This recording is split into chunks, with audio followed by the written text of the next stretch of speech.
ഞാൻ അടുത്ത കാലത്ത് മുൻപ് ഞാൻ പറഞ്ഞിട്ടുണ്ടായിരിക്കാം, ഒരു തമിഴ്നാട്ടിലെ ഒരു സിനിമ അഭിനയിക്കുന്ന ഒരു സിനിമാ നടിയുടെ സാക്ഷി ഞാൻ യാദൃശ്യമായി കേട്ടു. ഞാൻ അന്നേരമാണ് ഇതിൻ്റെ ആഴം ചിന്തിച്ചത്. സത്യം പറയാം സഹോദരൻ, എനിക്കും അതിൻ്റെ ആഴത്തെക്കുറിച്ച് ചിന്തയുണ്ടായിരുന്നു. ഒരു ബ്രാഹ്മണ പശ്ചാത്തലത്തിൽ ജനിച്ച ഒരു പെൺകുട്ടി, ബാല്യകാലത്തിലെ അച്ഛൻ മരിച്ചുപോയി. അമ്മയും അവളും സ്നേഹത്തിൽ ഒന്നിച്ചു വളർന്നു വന്നു. ചെറിയ ചെറിയ സിനിമകളൊക്കെ അഭിനയിച്ച് അവൾ പ്രശസ്തയായി വരികയാണ്. അധികം വൈകുമ്പോൾ അവളുടെ അമ്മയ്ക്ക് ബ്രെയിനിൽ ട്യൂമർ ബാധിച്ചു. രോഗം മൂർച്ഛിതാവസ്ഥയിലായി. തന്നാൽ ആവോളമൊക്കെ ട്രീറ്റ്മെൻറ്റ് ചെയ്തു. യാതൊരു സുഖവും കിട്ടിയില്ല. തനിക്കൊരു സ്നേഹിതയുണ്ട്. ഏതോ ഒരു കോൺവെൻറ്റിൽ നിന്ന് പഠിച്ചപ്പോൾ ഉണ്ടായിരുന്നൊരു സ്നേഹിതയാണ്. ഇവളുടെ അമ്മയ്ക്ക് രോഗിയാണെന്ന് കേട്ടപ്പോൾ അവൾ കാണാൻ ചെന്നു. അവൾ യേശുവിനെ കുറിച്ച് പറഞ്ഞു. ഇവൾ ഒട്ടും താല്പര്യം കാണിച്ചില്ല. അവളുടെ പശ്ചാത്തലം അവൾ പറഞ്ഞു. അച്ഛനാരാണ്, അമ്മയാരാണ്, പാരമ്പര്യം എങ്ങനെയുള്ളതാണ്, ഒരു വിദേശികളുടെ മതവും ഒരു മാർഗവും, അങ്ങനെ ഒരു ദൈവം എനിക്ക് വേണ്ട. അധികം സംസാരിക്കാൻ അവൾ തയ്യാറായില്ല. സമയങ്ങൾ വീണ്ടും കടന്നുപോയി. അവളുടെ അമ്മയുടെ രോഗം മൂർച്ഛിതാവസ്ഥയിലെത്തി. കൂടെ കൂടെ ഈ സ്നേഹിത സന്ദർശിക്കും. ഒടുവിൽ ഗത്യന്തരമില്ലാതെ വന്നപ്പോൾ ഇവൾ പറഞ്ഞു, എന്നാൽ എൻ്റെ അമ്മയ്ക്ക് സുഖം കിട്ടുന്നെങ്കിൽ അമ്മ ഞാൻ പ്രാർത്ഥിക്കാം, നീ പറഞ്ഞു തന്നാട്ടെ. അപ്പോഴും ഉള്ളിൻ്റെ ഉള്ളിൽ യേശു ക്രിസ്ത്യാനികളുടെ ദൈവമാണ്, അത് മറ്റെവിടെ നിന്നോ കുടിയേറിയ ഒരു മതമാണ്, ഞാനുമായിട്ട് എന്തു ബന്ധം? ഈ മനോഭാവത്തിലായിരുന്നു. ചില നാളുകൾ പ്രാർത്ഥിച്ചു. അമ്മയുടെ കഠിനമായ രോഗം ശാന്തപ്പെട്ടു തുടങ്ങി. അമ്മ സംസാരിച്ചു തുടങ്ങി. അമ്മ ഭക്ഷണം കഴിച്ചു തുടങ്ങി. ഇവളുടെ മനസ്സിനെ ഇത് പിടിച്ചുലയ്ക്കാൻ തുടങ്ങി. ഇവൾ ഇതിൻ്റെ ആഴങ്ങൾ തേടി. ചില നാളുകൾ കഴിഞ്ഞു. ഒരു രാത്രിയിൽ പ്രാർത്ഥിച്ചുറങ്ങുമ്പോൾ അവൾ ദർശനത്തിൽ യേശുവിനെ കണ്ടു. യേശു അവളുടെ അടുക്കൽ വന്നു. സ്നേഹത്തോടെ അവളെ പിടിച്ചിട്ട് പറഞ്ഞു, മകളെ, ഞാൻ ക്രൈസ്തവരുടെ മാത്രം ദൈവമല്ല, ഞാൻ ലോകത്തിൻ്റെ രക്ഷിതാവാണ്. ഞാൻ ലോകത്തിന്റെ രക്ഷിതാവാണ്. അവനെ നോക്കി വിശ്വസിക്കുന്ന ഏവനും രക്ഷ പ്രാപിക്കുവാൻ അവനെ തന്ന് ലോകത്തെ സ്നേഹിച്ച പിതാവിന്റെ സ്നേഹത്തിന്റെ രൂപമാണ് നമ്മുടെ കർത്താവായ യേശു. അത് വിശ്വസിക്കുന്നവർ കരങ്ങൾ ഉയർത്തി ശക്തിയായിട്ട് ഒരു ഹല്ലേലൂയ പറഞ്ഞാട്ടെ. ആ പെൺകുട്ടിയുടെ വാക്ക് ഞാൻ കേട്ടപ്പോൾ എനിക്ക് അപ്പോഴാണ് ചിന്ത വന്നത്. അവൾ ധൈര്യമായി കാസറ്റുകളിലൊക്കെ സാക്ഷ്യം പറഞ്ഞു വെല്ലുവിളിച്ചു പറയുകയാണ്, യേശു എൻ്റെയും കൂടെ രക്ഷിതാവാണ്, യേശു ലോകത്തിൻ്റെ രക്ഷിതാവാണ്. ശമരിയ പട്ടണക്കാർ ഇളകി വന്നു. അവൾ ആ ശമരിയ സ്ത്രീയോട് വന്ന് ആ പട്ടണക്കാർ പറയുന്നു, ഒന്നുകൂടെ വായിച്ചാട്ടെ. ഇനി നിന്റെ വാക്കുകൊണ്ടല്ല ഞങ്ങൾ വിശ്വസിക്കുന്നത്, ഇനി നിന്റെ വാക്കുകൊണ്ടല്ല ഞങ്ങൾ വിശ്വസിക്കുന്നത്, ഞങ്ങൾ തന്നെ കേൾക്കുകയും അവൻ സാക്ഷാൽ ലോകരക്ഷിതാവെന്ന് അറിയുകയും. സാക്ഷാൽ ലോകത്തിന്റെ രക്ഷിതാവാണ് ദൈവം. ശ്രദ്ധിക്കുക സഹോദരങ്ങളെ, യേശു ആരാണ്? ഞാൻ പറഞ്ഞല്ലോ, നമ്മൾ പല ദിശകളിൽ നിന്നാണ് വീക്ഷിച്ചു കൊണ്ടിരിക്കുന്നത്. ദൈവവുമായുള്ള ബന്ധത്തിൽ വീക്ഷിച്ചപ്പോൾ ആദിയിൽ വചനമുണ്ടായിരുന്നെന്നും വചനം ദൈവത്തോടുകൂടെ ആയിരുന്നെന്നും വചനം ദൈവമായിരുന്നെന്നും കാലസമ്പൂർണതയിൽ വചനം ജഡമായി ലോകത്തിൽ വന്നതാണെന്ന് നാം ചിന്തിച്ചു. ചരിത്ര പശ്ചാത്തലത്തിൽ നിന്ന് വീക്ഷിച്ചപ്പോൾ ലോകത്തെ AD BC എന്ന 2 കാലഘട്ടങ്ങളായി തിരിച്ച് നാഴികക്കല്ലായി ക്രിസ്തു നിൽക്കുകയാണെന്ന് നാം ചിന്തിച്ചു. അതിലുപരിയായി നീതിമാന്മാരുടെ വീക്ഷണത്തിൽ അവൻ ഉദിക്കുന്ന ഉദയനക്ഷത്രമാണെന്നും അവനൊരു വീണ്ടെടുപ്പുകാരനാണെന്നും മുൻഗാമികളായ പിതാക്കന്മാർ അറിഞ്ഞിരുന്നു. യഹൂദന്മാരുടെ മതഗ്രന്ഥത്തിൽ ഉൾക്കൊണ്ടു നിൽക്കുന്ന പൂർവികരായ യഹൂദ പ്രവാചകന്മാരുടെ വീക്ഷണത്തിൽ യേശു വ്യസനപാത്രമാണെന്നും ഛേദിക്കപ്പെടുന്ന അഭിഷക്തനാണെന്നും വെട്ടേൽക്കുന്ന ഒരു ഇടയനാണെന്നും അവൻ നീതിയുടെ സൂര്യനാണെന്നും നാം ചിന്തിച്ചുകൊണ്ടേയിരുന്നു. അക്കാലത്തെ വാന നിരീക്ഷകർ ആകാശത്തിൽ ഉദിച്ചേരുന്ന ഓരോ നക്ഷത്രങ്ങളെക്കുറിച്ച് പഠിച്ചിട്ട് അനന്തരം യാത്ര ചെയ്ത് മൈലുകൾ താണ്ടി യേശുവിൻ്റെ ജന്മദേശം തേടി വന്നിട്ട് ചോദിക്കുന്നു, ഇതാ യഹൂദന്മാർക്ക് ഒരു രാജാവ് ജനിച്ചിരിക്കുന്നല്ലോ. ഈ സംഭവത്തിന് ഏറെക്കുറെ 600 വർഷം മുമ്പ് തന്നെ യഹൂദന്മാർ വിദേശികളുടെ കോളനി വാഴ്ചയ്ക്ക് വിധേയപ്പെട്ടിരുന്നു. ആദ്യം ആ ദേശത്ത് കോളനി വാഴ്ച നടത്തിയിരുന്നത് ബാബിലോണിയർ, ഇറാഖുകാരാണ്. അവരൊരു 80ഓളം വർഷം അവിടെ കോളനി വാഴ്ച നടത്തി. അതിനുശേഷം അവിടെ കോളനി വാഴ്ച നടത്തിയത് പാർസികളാണ്, പിന്നെ ഗ്രീക്കുകാരാണ്, പിന്നെ റോമാക്കാരാണ്. ഇങ്ങനെ അനേകർ അവിടെ കോളനി വാഴ്ച നടത്തി. ശ്രദ്ധിക്കുക, നമ്മുടെ വാഴ്ത്തപ്പെട്ട മശിഹാ തമ്പുരാൻ ഭൂമിയിൽ വരുമ്പോൾ യഹൂദന്മാർക്ക് ഒരു ഭരണം ഉണ്ടായിരുന്നില്ല. 600 വർഷങ്ങൾക്ക് മുൻപ് തന്നെ വിദേശികൾ അവിടെ കോളനി വാഴ്ച നടത്തുകയാണ്. അപ്പോഴാണ് യേശു വരുന്നത്. അപ്പോഴാണ് ഇവർ പറയുന്നത്, ശ്രദ്ധിച്ചാട്ടെ, ഇതാ യഹൂദന്മാർക്ക് ഒരു രാജാവ് ജനിച്ചിരിക്കുന്നു. യഹൂദന്മാർക്ക് ഒരു രാജാവ് ജനിച്ചിട്ടുണ്ട്. ദൈവത്തിന് മഹത്വം ഉണ്ടാകട്ടെ. അപ്പോൾ യേശു യഹൂദന്മാരുടെ രാജാവാണ്. പല ദിശകളിൽ നിന്നുകൊണ്ട് നാം കർത്താവായ യേശുവിനെ വീക്ഷിച്ചുകൊണ്ടേയിരിക്കുകയാണ്. ഇനി നമ്മൾ ചിന്തിച്ചല്ലോ, അക്കാലത്തെ സമകാലികരായ ജാതികൾ യേശുവിനെ കുറിച്ച് പറഞ്ഞിരുന്നത് അവൻ ലോകത്തിൻ്റെ രക്ഷിതാവാണ്. യേശു ലോകത്തിൻ്റെ രക്ഷിതാവാണ്. നമ്മുടെ ആരുടെയും പ്രത്യേക ഒരു ഗ്രൂപ്പിൻ്റേതൊന്നും അല്ല കേട്ടോ. ക്രിസ്ത്യാനികളുടേതോ പെന്തിക്കോസുകാരുടേതോ അല്ലെങ്കിൽ ഒരു പർട്ടിക്കുലർ ഗ്രൂപ്പിൻ്റേതൊന്നും അല്ല. യേശു ലോകത്തിൻ്റെ രക്ഷിതാവാണ്. സകല മനുഷ്യരെയും യേശു സ്നേഹിക്കും. അവിടെ നല്ലൊരു വാക്ക് എഴുതിയിട്ടുണ്ട്, തൻ്റെ ഏകജാതനായ പുത്രനിൽ വിശ്വസിക്കുന്ന ഏവനും നശിച്ചു പോകാതെ നിത്യജീവൻ പ്രാപിക്കുവാൻ അവനെ തരുവാൻ തക്കവണ്ണം പിതാവ് ലോകത്തെ സ്നേഹിച്ചു. ഈ ലോകത്തോടുള്ള പിതാവിൻ്റെ സ്നേഹത്തിൻ്റെ ശരിയായൊരു രൂപമാണ് നമ്മുടെ കർത്താവായ യേശു. ഇപ്പം യേശുവിനെ പിതാവ് നമുക്ക് തന്നു. സഹോദരങ്ങളെ, ഞാൻ പറഞ്ഞല്ലോ, എല്ലാം വിശദമായി നമുക്ക് ചിന്തിച്ചു പോകുവാൻ സമയം പോരാ. അടുത്ത ദിശയിൽ നിന്ന് നമുക്ക് വീക്ഷിക്കാം. മശിഹായുടെ പാരമ്പര്യ വീക്ഷണം. പാരമ്പര്യ പശ്ചാത്തലത്തിൽ നിന്നുകൊണ്ട് നമ്മുടെ യേശുവിനെ വീക്ഷിക്കുമ്പോൾ യേശുവിനെ ബൈബിളിൽ ഒരുപാട് പേരുകൾ പറഞ്ഞിട്ടുണ്ട്.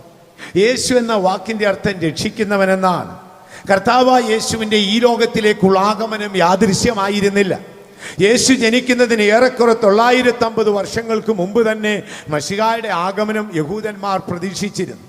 അവരുടെ സന്ധ്യായാമ പ്രാർത്ഥനകളിലും ദേവാലയ പ്രാർത്ഥനകളിലൊക്കെ അവർ യേശുവിൻ്റെ ആഗമനത്തിനായുള്ള സങ്കീർത്തനങ്ങൾ വായിക്കുകയും പാട്ടുകൾ പാടിക്കൊണ്ടിരിക്കുകയും ചെയ്തു. എന്നാൽ സ്വർഗഘടികാരത്തിൽ നിയോഗിതമായപ്പോൾ യേശു ലോകത്തിലേക്ക് വന്നു. നമ്മുടെ കർത്താവായ യേശു ലോകത്തിൽ വന്ന് ജനിക്കുന്നതിന് മുൻപ് ഗബ്രിയേൽ എന്നൊരു ദൂതൻ മറിയത്തോട് സംസാരിച്ചു. കൃപ ലഭിച്ചവളെ, നിനക്ക് വന്ദനം. അത്യുന്നതന്റെ ശക്തി നിന്റെ മേൽ നിഴലിടും. നീ ഒരു വിശുദ്ധ പ്രജയെ പ്രസവിക്കും. അവൻ വലിയവനാകും.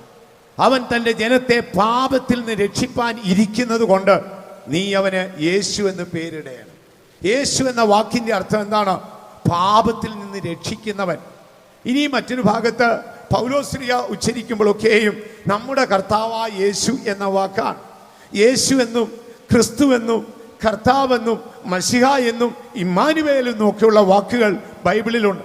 യേശു ജനിക്കുന്നതിന് 700 വർഷങ്ങൾക്കപ്പുറം ഇസ്രായേൽ ജീവിച്ച പ്രവാചകനായ യെശയ്യാവ് യേശുവിൻ ജനനത്തെക്കുറിച്ച് പറയുന്നു, ഇതാ ദൈവം മനുഷ്യനോടുകൂടെ വസിക്കുന്നു, അതുകൊണ്ട് ഇമ്മാനുവേൽ എന്ന് പേരാകും.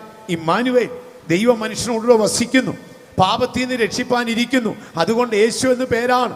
അവൻ ഛേദിക്കപ്പെടാനിരിക്കുന്നു, അതുകൊണ്ട് അവൻ്റെ പേര് ക്രിസ്റ്റോസ് അല്ലെങ്കിൽ ക്രൈസ്റ്റ് എന്നാണ്. ബൈബിളിൽ അനേക പേരുകളിൽ നമുക്ക് യേശുവിനെ കാണാം. പോകട്ടെ, ഇനി നിങ്ങൾ സ്വർഗത്തിലേക്ക് എത്തിയാൽ യേശുവിനെ അവിടെ എന്ത് പേരിൽ അറിയപ്പെടും? ഈ രാത്രിയിൽ സ്വർഗം സന്ദർശിച്ച് പിതാവിൻ്റെ വലത്തുഭാഗത്തിരിക്കുന്ന ആ വീണ്ടെടുപ്പുകാരനായ അല്ലെങ്കിൽ ദൈവപുത്രനെ നിങ്ങൾ ഏത് പേരിൽ വീക്ഷിക്കും? യേശു എന്നോ ക്രിസ്തു എന്നോ ഇമ്മാനുവേൽ എന്നോ കർത്താവെന്നൊക്കെ വീക്ഷിക്കുമോ? ഇല്ല സഹോദരങ്ങളെ. അവിടെ നിങ്ങൾ പോയാൽ യേശുവിനെ കാണുന്നത് വചനമായിട്ടാണ്. അതുകൊണ്ടാണ് വെളിപ്പാട് പുസ്തകത്തിൽ പറയുന്നു, യോഹന്നാൻ അവനെ കണ്ടു, അവൻ്റെ തുടയിൽ ദൈവത്തിൻ്റെ വചനമെന്ന് എഴുതിയിട്ടുണ്ട്. മുൻപ് അവൻ ആരായിരുന്നു? അവൻ വചനമായിരുന്നു. അവൻ്റെ ചില ദൗത്യങ്ങൾ അവൻ ഏറ്റെടുത്തപ്പോൾ അവൻ യേശുവായി, ക്രിസ്തുവായി, ഇമ്മാനുവേലായി, കർത്താവായി ഭൂമിയിൽ വന്നു. തൻ്റെ ദൗത്യങ്ങൾ തികച്ച് പിതാവിൻ്റെ മഹിമയിൽ മടങ്ങിപ്പോയപ്പോൾ ഇപ്പോൾ അവൻ്റെ സ്ഥാനം വചനമാണ്. വെളിപ്പാട് പുസ്തകത്തിലെ വാക്ക് കണ്ടോ? അവൻ്റെ തുടയിൽ വചനമെന്ന് എഴുതിയിട്ടുണ്ടായിരുന്നു യേശുവിനെ കണ്ടപ്പോൾ. അപ്പോൾ നിത്യത സന്ദർശിച്ചാൽ ഈ രാത്രിയിൽ യേശുവിനെ നിങ്ങൾക്ക് വചനമായി കാണാം. മനുഷ്യാവതാരമെടുത്തതാണ് ലോകത്തിലേക്ക് വന്ന മശിഹായെ പരിശുദ്ധ പിതാവ് ഏൽപ്പിച്ച ദൗത്യ നിമിത്തം അവൻ യേശുവായും കർത്താവായും ഇമ്മാനുവേലായും ക്രിസ്തുവായോട്ടൊക്കെ ബൈബിൾ പറയുകയാണ്. ദൈവത്തിന് മഹത്വം ഉണ്ടാകട്ടെ. അപ്പോൾ ഇനി നമുക്ക് യേശുവിൻ്റെ പാരമ്പര്യ പശ്ചാത്തലത്തിൽ നിന്ന് വീക്ഷിക്കാം. ബൈബിളിൽ പഠിക്കുമ്പോൾ പ്രത്യേകിച്ച് മത്തായി, മർക്കോസ്, ലൂക്കോസ്, യോഹന്നാൻ, ഇങ്ങനെ ഈ 4 സുവിശേഷകരുടെ സുവിശേഷ പശ്ചാത്തലത്തിൽ നിന്ന് നിങ്ങൾ യേശുവിനെ പഠിച്ചാൽ ബൈബിളിൽ അല്ലെങ്കിൽ ഈ സുവിശേഷങ്ങളിൽ നമ്മുടെ കർത്താവായ യേശുവിനെ 54 പ്രാവശ്യം മനുഷ്യപുത്രൻ എന്ന് വിശേഷിപ്പിച്ചിട്ടുണ്ട്. ശ്രദ്ധിക്കുക ദൈവമക്കളെ, ഈ സുവിശേഷകരുടെ പിന്നിൽ നിന്നുകൊണ്ട് കർത്താവായ യേശുവിൻ്റെ പാരമ്പര്യ പശ്ചാത്തലം നിങ്ങൾ പഠിക്കുമ്പോൾ 4 സുവിശേഷകർ വ്യത്യസ്ത മുഖങ്ങളിൽ നിന്നുകൊണ്ട് പ്രത്യേക വ്യത്യസ്ത സാഹചര്യങ്ങളിൽ നമ്മുടെ കർത്താവായ യേശുവിനെ മനുഷ്യപുത്രനെന്ന് 4 സുവിശേഷത്തിൽ 54 പ്രാവശ്യം പറയുന്നുണ്ട്. അതിൽ ചിലത് യേശു തന്നെ പറഞ്ഞതാണ്. യേശു മനുഷ്യപുത്രനാണ്. അതാണ് റോമാലേഖനത്തിൽ പറഞ്ഞത്, ന്യായപ്രമാണത്തിന് കഴിയാത്തതിനെ സാധിപ്പിക്കേണ്ടതിന് ദൈവം തൻ്റെ പുത്രനെ സ്ത്രീയുടെ സന്തതിയായി മനുഷ്യപുത്രനായി ഈ ലോകത്തിലേക്ക് അയച്ചു. യേശു തൻ്റെ പ്രഭാഷണ വേളയിൽ ഇടയ്ക്കിടയ്ക്ക് ചോദിക്കും, നിങ്ങൾ എന്നെ എന്തു വിളിക്കുന്നു? മനുഷ്യപുത്രനെ നിങ്ങൾ എന്തു പറയുന്നു? ബൈബിളിൽ എല്ലാ വചനവും കൂടെ വായിപ്പാൻ സമയം പോരാ. വിശുദ്ധ ബൈബിളിൽ ശ്രദ്ധിക്കുക ദൈവമക്കളെ. നമ്മുടെ വാഴ്ത്തപ്പെട്ട മശിഹ വചനം ജഡമായി തീർന്ന് മനുഷ്യാവതാരമെടുത്ത് ലോകത്തിൽ വന്നതുകൊണ്ട് വിശുദ്ധ ബൈബിളിൽ 54 പ്രാവശ്യം യേശുവിനെ മനുഷ്യപുത്രൻ എന്ന് വിളിച്ചിട്ടുണ്ട്. അടുത്ത ഭാഗത്തേക്ക് വരാം. ദാവീദിന്റെ പശ്ചാത്തലത്തിൽ നമ്മുടെ യേശു ജനിച്ചതുകൊണ്ട് നമ്മുടെ കർത്താവായ യേശുവിനെ വിശുദ്ധ സുവിശേഷങ്ങളിൽ അല്ലെങ്കിൽ 4 സുവിശേഷങ്ങളിൽ 4 പ്രാവശ്യം യേശുവിനെ ദാവീദ് പുത്രൻ എന്ന് വിളിച്ചിട്ടുണ്ട്. യേശുവിനെ ദാവീദ് പുത്രൻ എന്ന് വിളിച്ചിരിക്കുകയാണ്. യേശു ആരാണ്? ദാവീദ് പുത്രൻ. 950 വർഷങ്ങൾക്കപ്പുറം 27ഓളം തലമുറയ്ക്കപ്പുറം ജീവിച്ച ഇസ്രായേൽ രാജാക്കന്മാർ ഒരുവനായ ദാവീദിന്റെ പുത്രനാണ്. ഒരു ദിവസം യേശു എരിഹോവിൽ കൂടെ പോകുകയാണ്. തെരുവിൽ ഭയങ്കര തിരക്ക്. ഒരു യാചകൻ അവിടെ ഇരിക്കുകയാണ്. യാത്രക്കാരുടെ എന്തെങ്കിലും ദാനം പ്രാപിച്ച് ദയ കൊണ്ട് ജീവിക്കുന്ന ഒരു ദരിദ്രൻ. അവൻ്റെ കയ്യിൽ ഒരു ഭിക്ഷപാത്രമുണ്ട്. ആരെങ്കിലും ഒരു വെള്ളി നാണയം ഇട്ടുകൊടുത്താൽ അവനിങ്ങനെ കിലുക്കി മറ്റുള്ളവരുടെ ശ്രദ്ധ പിടിച്ചു പറ്റി അവരുടെ ദയ ആഗ്രഹിക്കുന്ന ഒരു യാചകനായ ഒരന്ധൻ. അവനിങ്ങനെ തെരുവിലിരിക്കുകയാണ്. അപ്പോൾ ഭയങ്കര തിരക്ക്. അവൻ അതിനിടയിൽ ആരോടോ ചോദിച്ചു, എന്താണ് ഇന്ന് ഇത്ര തിരക്ക്? ഇന്ന് മാർക്കറ്റ് ദിവസമൊന്നും അല്ലല്ലോ, പിന്നെ എന്താണ് ഇത്ര തിരക്കെന്ന് ചോദിച്ചു. അപ്പോൾ ആരോ ഇവനോട് പറഞ്ഞു, എടാ നാസറേത്തുകാരനായ യേശു ഇങ്ങനെ. ഇവൻ അന്ധനാണേ. ഇവന് കയ്യിലൊരു വടിയൊക്കെ ഉണ്ട്. ഒരു കയ്യിൽ ഭിക്ഷപാത്രം ഒരു കയ്യിൽ വടിയും വെച്ച് അടുത്തൂടെ പോകുന്നവരെയൊക്കെ ഇങ്ങനെ കണ്ടിരിക്കുകയാണ്. അവനിങ്ങനെ വീക്ഷിച്ചുകൊണ്ടിരിക്കുകയാണ്. അപ്പോൾ ആരാണ്ട് പറഞ്ഞെടാ നാസറേത്തുകാരനായ യേശു പോകുന്നുണ്ടോ. അവൻ തെരുവിലെ അന്ധനാണ്. ഇസ്രായേലിനാണെന്നൊന്നും ചരിത്രമില്ല. വർഷങ്ങളായി ആ കവലയിലിരുന്ന് പിരിക്കുന്നവനാണ്. യേശു പോകുന്നു, അതിൻ്റെ ആരവാടാന്ന് പറഞ്ഞു. പെട്ടെന്ന് ഇവൻ എന്ത് ചെയ്യുന്നറിയാമോ? ഭിക്ഷപാത്രം ദൂരത്തെറിഞ്ഞു, അവന്റെ വടികൾ ദൂരത്തേക്ക് എറിഞ്ഞു. അവൻ ചാടി എഴുന്നേറ്റു. ആ പുരുഷാരത്തിന്റെ ശബ്ദ കോലാഹലങ്ങൾക്കിടയിൽ കൂടെ അവൻ ഒരൊറ്റ വിളി വിളിച്ചു, ദാവീദിന്റെ പുത്ര. യേശു അവിടെ നിന്നെന്നാ പറയുന്നത്. ഒറ്റ സ്റ്റോപ്പ് അവിടെ. യേശു തിരിഞ്ഞു നോക്കി, ആരാടാ എന്നെ വിളിക്കുന്നത്? ശിഷ്യന്മാരാണോ? പരീശന്മാരാണോ? ശാസ്ത്രിമാരാണോ? സാധുക്യരാണോ? ആരാണ് എന്നെ വിളിക്കുന്നത്? വിളിച്ചത് മറ്റാരുമല്ല, തെരുവിലെ യാചകനാണ്. 950 വർഷങ്ങൾക്ക് മുൻപ് 27 തലമുറയ്ക്കപ്പുറം ജീവിച്ച ദാവീദിന്റെ മകനാണ് ഈ പോകുന്നത്. വേദപുസ്തകത്തിൽ 4 ഇടത്ത് ദാവീദ് പുത്രൻ എന്ന് ബൈബിൾ പറഞ്ഞിട്ടുണ്ട്. അത് ദാവീദിന്റെ ചരിത്ര പാരമ്പര്യ പശ്ചാത്തലത്തിൽ നിന്നുകൊണ്ടാണ്. മനുഷ്യാവതാരമെടുത്ത് ലോകത്തിൽ വന്നതുകൊണ്ട് ബൈബിളിൽ യേശുവിനെ 54 പ്രാവശ്യം മനുഷ്യന്റെ പുത്രൻ എന്ന് പറഞ്ഞിട്ടുണ്ട്. ഒരു ദിവസം യേശു ഒരു ദ്വീപിലേക്ക് പോകുകയാണ്. അർത്ഥനഗ്നനായി ശവകുടീരത്തിൽ കിടന്ന് കൈകാലുകൾ സ്വയം ചതച്ച് അലറി വിളിക്കുന്ന ഒരു പ്രാന്തൻ. യേശു ചെന്ന് ആ ദ്വീപിലോട്ടിറങ്ങി അവൻ ശവക്കോട്ടയിൽ ഓടി വന്നിട്ട് ദൂരത്തിൽ വിളിച്ചു, മഹോന്നത ദൈവത്തിന്റെ പുത്ര, എനിക്ക് നിനക്കും തമ്മിലെന്ത്? യേശു ആരാണ്? ഭ്രാന്ത് പിടിച്ചവൻ വിളിച്ചു പറയുന്നവൻ മഹോന്നതന്റെ പുത്രനാണ്. അന്ധനായവൻ തെരുവിൽ വിളിച്ചു പറയുന്നു അവൻ ദാവീദിന്റെ പുത്രനാണ്. യേശു പ്രഭാഷണത്തിൽ പറയുന്നു ഞാൻ മനുഷ്യപുത്രനാണ്. യേശു ആരാണ്? യേശു ദൈവപുത്രനാണ്, ദൈവത്തിന്റെ പുത്രൻ. ദൈവത്തിന് പുത്രനുണ്ടോ എന്നൊരു ചോദ്യമാണ്. ബൈബിളിൽ പല ഭാഗങ്ങളിൽ നിന്ന് ക്രൈസ്തവർക്കിടയിൽ പോലും ആശയക്കുഴപ്പം ഉണ്ടാക്കുന്ന ഒരു ചോദ്യമാണ്, ദൈവത്തിന് പുത്രനുണ്ടോ? ബൈബിൾ വളരെ വ്യക്തമായി പറയും. ഈ പുത്രത്വം എന്ന വിഷയം നമ്മൾ പഠിക്കുമ്പോൾ അതിന് പല ഭാഗങ്ങളാണ്. ദൈവം പല ഭാഗങ്ങളായി നമുക്ക് പഠിക്കാം. ഒന്ന്, ഒരു പിതാവിൽ നിന്ന് അവൻ്റെ ജീവൻ പകർന്ന ഒരു കുഞ്ഞുണ്ടായാൽ അതൊരു അക്ഷരീയമായ ഒരു അപ്പനും മകനുമാണ്. അത് പ്രകൃതിയുടെ പ്രതിഭാസമാണ്. ലോകത്തിൽ ഇന്ന് അങ്ങനെയാണ് മക്കൾ ജനിക്കുന്നത്. രണ്ടാമത് ദത്തെടുപ്പ് എന്ന് പറയുന്നൊന്നുണ്ട്. അയോഗ്യനായ ഒരുവനെ യോഗ്യനാക്കി തീർത്ത് എൻ്റെ സമ്പത്തിന് അവനെ അവകാശിയാക്കി കൊടുക്കുമ്പോൾ അവൻ ദത്തെടുക്കപ്പെട്ട പുത്രത്വമുള്ളവനാണ്. ശ്രദ്ധിക്കുക ദൈവമക്കളെ, പുത്രത്വം എന്ന് പറയുമ്പോൾ വേദപുസ്തകത്തിൽ ഒരുപാട് പുത്രന്മാരെ കുറിച്ച് പറഞ്ഞിട്ടുണ്ട്. ആദാം ദൈവത്തിൻ്റെ പുത്രനാണ്. ശേമിൻ്റെ വംശം അത് ദൈവത്തിൻ്റെ പുത്രന്മാരായി പറയുന്നുണ്ട്. ദൂതന്മാരെ ദൈവപുത്രൻ എന്ന് പറഞ്ഞിട്ടുണ്ട്. പിന്നെ ഇസ്രായേലിനെ ദൈവത്തിൻ്റെ പുത്രൻ എന്ന് പറയുന്നുണ്ട്. ശലോമോനെ എൻ്റെ പുത്രൻ എന്ന് വിളിച്ചിട്ടുണ്ട്. യേശുവിനെ ദൈവപുത്രൻ എന്ന് വിളിച്ചിട്ടുണ്ട്. യേശുവിൻ്റെ രക്തത്താൽ വീണ്ടെടുക്കപ്പെട്ട വിശുദ്ധന്മാരെ ദൈവത്തിൻ്റെ പുത്രന്മാരെ എന്ന് വിളിച്ചിട്ടുണ്ട്. അപ്പോൾ വേദപുസ്തകത്തിൽ അനേകയിടങ്ങളിൽ പുത്രത്വത്തെക്കുറിച്ച് പറയുന്നുണ്ട്. അപ്പോൾ ഒരു പിതാവിൻ്റെ ജീവഗണങ്ങളിൽ നിന്ന് ജീവൻ പകർന്ന് ജനിക്കുന്നത് പുത്രത്വമാണ്. സമ്പന്നനായ ഞാൻ അയോഗ്യനായ ഒരുവനെ സ്വന്തമാക്കി ദത്തെടുത്ത് എനിക്കുള്ളതിന് അവൻ അവകാശിയാക്കി കൊടുക്കുമ്പോൾ ദത്തെടുപ്പിൽ ലഭിക്കുന്ന ഒരു പുത്രത്വമുണ്ട്. ഇനി യേശുവിൻ്റെ ഈ പുത്രത്വം ദത്തെടുപ്പിൽ ലഭിച്ചതല്ല, യേശു പിതാവിൽ നിന്ന് അക്ഷര്യമായി ജനിച്ചതല്ല. എബ്രായ ലേഖനത്തിലും സങ്കീർത്തന ഭാഗത്തിലും എടുത്തെഴുതിയിരിക്കുന്നു, നീ എൻ്റെ പുത്രൻ, ഞാൻ നിന്നെ ജനിപ്പിച്ചു എന്ന് ഞാൻ ഒരു നിർണയം നിർണയിച്ചിരിക്കുന്നു. പിതാവായ ദൈവത്തിൻ്റെ നിർണയവും വചനമായ യേശുവിൻ്റെ സമർപ്പണവും ചേർന്നപ്പോഴാണ് യേശു പിതാവായ ദൈവത്തിന് പുത്രനായി തീർന്നത്. ഇപ്പം ദൈവത്തിന് പുത്രനുണ്ടോ എന്നൊരു ചോദ്യം.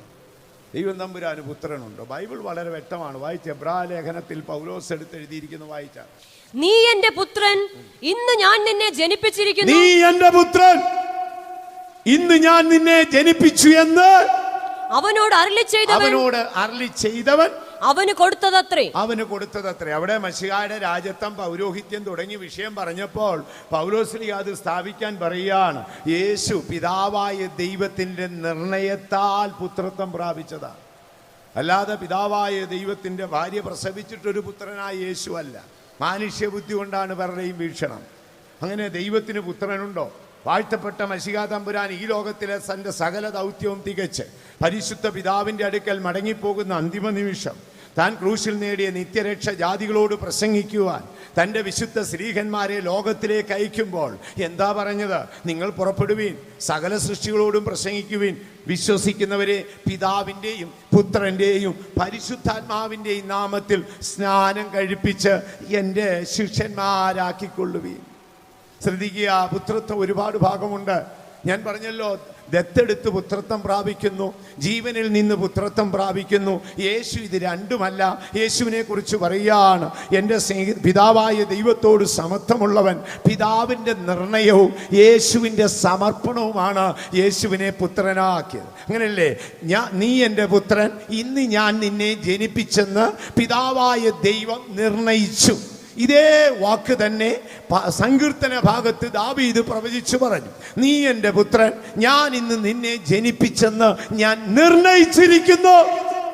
ശ്രദ്ധിക്കുക, പിതാവായ ദൈവത്തിൻ്റെ നിർണയവും യേശുവിൻ്റെ സമർപ്പണവും ചേർന്നാണ് യേശുവിന് പുത്രത്വം കൊടുത്തിരിക്കുന്നത്. ഇനി വേദപുസ്തകത്തിൽ യേശു ദൈവപുത്രനാണെന്ന് പറഞ്ഞിട്ടുണ്ടോ? ഉണ്ട്. 4 സുവിശേഷങ്ങളിൽ 14 പ്രാവശ്യം യേശു ദൈവപുത്രനാണെന്ന് പറഞ്ഞിട്ടുണ്ട്. യേശു പറഞ്ഞിട്ടുണ്ടോ? യേശുവും പറഞ്ഞിട്ടുണ്ട്. ഞാൻ ദൈവത്തിൻ്റെ പുത്രനാണെന്ന് യേശുവും പറഞ്ഞിട്ടുണ്ട്. പിശാചു പറഞ്ഞിട്ടുണ്ട്, അവൻ മഹോന്നതനായ ദൈവത്തിൻ്റെ പുത്രൻ. അപ്പോൾ പാരമ്പര്യ പശ്ചാത്തലത്തിൽ നാം പഠിച്ചപ്പോൾ യേശു മനുഷ്യാവതാരം എടുത്തു വന്നതുകൊണ്ട് വിശുദ്ധ ബൈബിളിൽ 54 പ്രാവശ്യം യേശുവിനെ മനുഷ്യപുത്രൻ എന്ന് വിളിച്ചിട്ടുണ്ട്. യേശു ദാവീദിൻ്റെ പശ്ചാത്തലത്തിൽ ജനിച്ചു വളർന്നതുകൊണ്ട് വിശുദ്ധ ബൈബിളിൽ യേശുവിനെ 4 പ്രാവശ്യം ദാവീദ് പുത്രൻ എന്ന് പറഞ്ഞിട്ടുണ്ട്. പിതാവായ ദൈവത്തിൻ്റെ നിർണയവും യേശുവിൻ്റെ സമർപ്പണവും ചേർന്ന് യേശുവിന് പുത്രത്വം ലഭിച്ചതുകൊണ്ട് വിശുദ്ധ ബൈബിളിൽ 4 സുവിശേഷത്തിൽ യേശു പറഞ്ഞിട്ടുള്ളതും യേശുവിൻ്റെ സമകാലികരായി ജീവിച്ചിട്ടുള്ളവർ പറഞ്ഞതുമായ 14 വാക്കുകൾ യേശു ദൈവപുത്രൻ എന്ന് പറഞ്ഞിട്ടുണ്ട്. ശ്രദ്ധിക്കുക ദൈവമക്കൾ. അപ്പോൾ യേശു ആരാ? യേശു അദൃശ്യനായ ദൈവത്തിൻ്റെ പ്രതിമയാണ്. അവൻ വചനമാണ്. അവൻ വെട്ടേറ്റ ഇടയനാണ്. ഛേദിക്കപ്പെട്ട അഭിഷിക്തനാണ്. സമയം മുൻപോട്ട് കടന്നു പോകുന്നു. നമുക്ക് അടുത്ത ഭാഗത്തേക്ക് വരാം. മറ്റു മതങ്ങളുടെ വീക്ഷണത്തിൽ യേശു ആരാ? മറ്റേ മതഗ്രന്ഥങ്ങളുടെ വീക്ഷണത്തിൽ യേശു ആരാ? ഭാരതത്തിൽ, പുരാതന ഭാരതത്തിൽ അനേക മതങ്ങളും വേദങ്ങളും ഋഷിവരന്മാരും ഒരുപാട് മഹാന്മാരുള്ള ഏറ്റവും സമൃദ്ധമായ വേദങ്ങളുടെ ഒരു വലിയ ഭണ്ഡാരമാണ് ഈ ഭാരതത്തിൻ്റെ ചരിത്രം. വലിയ മഹാന്മാരായ മഹർഷിമാർ, വലിയ ഈശ്വര ഭക്തന്മാരൊക്കെ ഉണ്ടായി. അങ്ങനെ മറ്റേ മതഗ്രന്ഥങ്ങൾ പഠിക്കുമ്പോൾ ശ്രദ്ധിക്കുക, ഞാൻ അവയുടെ ആഴങ്ങളൊന്നും പഠിച്ചിട്ടില്ല. ഭാരതത്തിലെ മറ്റ് മതഗ്രന്ഥങ്ങളിൽ, പുരാണങ്ങളിൽ, ഗ്രന്ഥങ്ങളിൽ യേശു ഉണ്ടെന്നും ഇല്ലെന്നും ഒക്കെ പറഞ്ഞു വാദിക്കുന്നു. എന്നാൽ എൻ്റെ കണ്ണുകളിൽ പെട്ടിട്ടില്ല, അവയുടെ ആഴം പഠിക്കാനുള്ള സാഹചര്യം എനിക്ക് ലഭിച്ചിട്ടുമില്ല. പക്ഷേ പുരാതനമായ മഹർഷിമാർ ആ യേശുവിനെ ലോകത്തിൻ്റെ വെളിച്ചമായി കണ്ടിരുന്നു. അവർ പ്രാർത്ഥനയിലൊക്കെയും ഇരുൾ നിറഞ്ഞ ലോകത്തിൽ വെളിച്ചം പകരണമെന്നും മരണപാശത്താൽ ചുറ്റപ്പെട്ട ഞങ്ങളിലേക്ക് ജീവൻ പകരണമെന്നും പുരാതന ഭക്തന്മാർ, ഗുരുവരന്മാർ പ്രാർത്ഥിച്ചതായി കാണാം. തമസോമ ജ്യോതിർഗമ, മൃത്യോമ അമൃതംഗമയ. കർത്താവെ, ഇരുളിൽ നിന്ന് വെളിച്ചത്തിലേക്കും മരണത്തിൽ നിന്ന് ജീവനിലേക്ക് നടത്തണമെന്ന് ഭക്തന്മാർ പ്രാർത്ഥിച്ച അനേക പ്രാർത്ഥനാ രംഗങ്ങൾ കാണാം. ഇതിൻ്റെ പിന്നിലാണ് ബൈബിളിൽ ഒരു വാക്കെഴുതിയത്: ഇരുളിലിരുന്ന ജനം വലിയൊരു വെളിച്ചം കണ്ടു. ഇരുളിലിരുന്ന ജനം വലിയൊരു വെളിച്ചം കണ്ടു. മരണനിഴലിൽ നിന്ന് അവർക്ക് വിടുതലുണ്ടായി. ഇനിയും മറ്റ് ചില മതഗ്രന്ഥം നോക്കാം.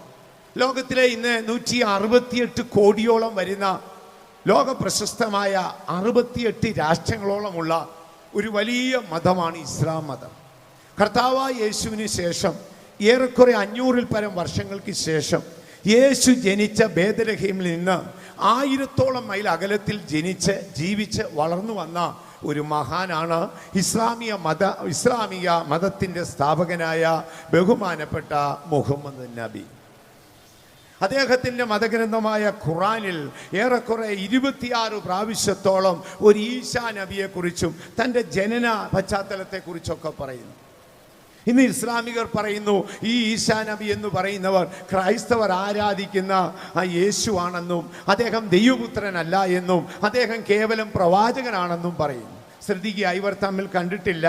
യേശു ജനിച്ച ശേഷം ഏറെക്കുറെ 580-600ഓളം വർഷങ്ങൾക്ക് ശേഷം യേശു ജനിച്ചിടത്ത് നിന്ന് 1000 മൈൽ അകലത്തിലാണ്. ഇന്നത്തെ പോലുള്ള വാർത്താവിനിമയ സൗകര്യങ്ങളോ പിന്നെ യാത്രാ സൗകര്യങ്ങളൊന്നും അക്കാലത്ത് ഉണ്ടായിരുന്നില്ല. അറബി ദേശത്തായിരുന്നു ഈ ഭക്തനായ മുഹമ്മദ് എന്ന ശ്രേഷ്ഠ പ്രവാചകൻ ജീവിച്ചത്.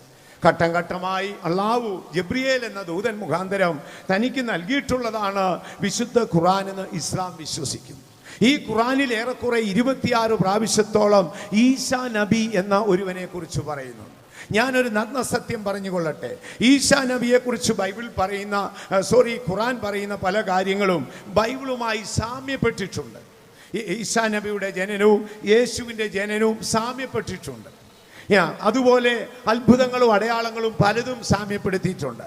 എന്നാൽ ക്രൈസ്തവരുടെ വിശ്വാസ പ്രമാണം ഉൾക്കൊണ്ട് നിൽക്കുന്ന വിശുദ്ധ ബൈബിളിലെ പ്രാരംഭ ഭാഗമായ യഹൂദ മതത്തിൻ്റെ മതഗ്രന്ഥമായ തൽമൂദിലും ക്രൈസ്തവരുടെ മതമായ ബൈബിളിൽ അല്ലെ പുതിയ നിയമത്തിൻ്റെയും പശ്ചാത്തലത്തിൽ നമുക്കൊരിക്കലും ഇസ്ലാം മതഗ്രന്ഥമായ ഖുറാനിൽ പറയുന്ന ഈശാ നബി ക്രൈസ്തവരുടെ യേശു അല്ല.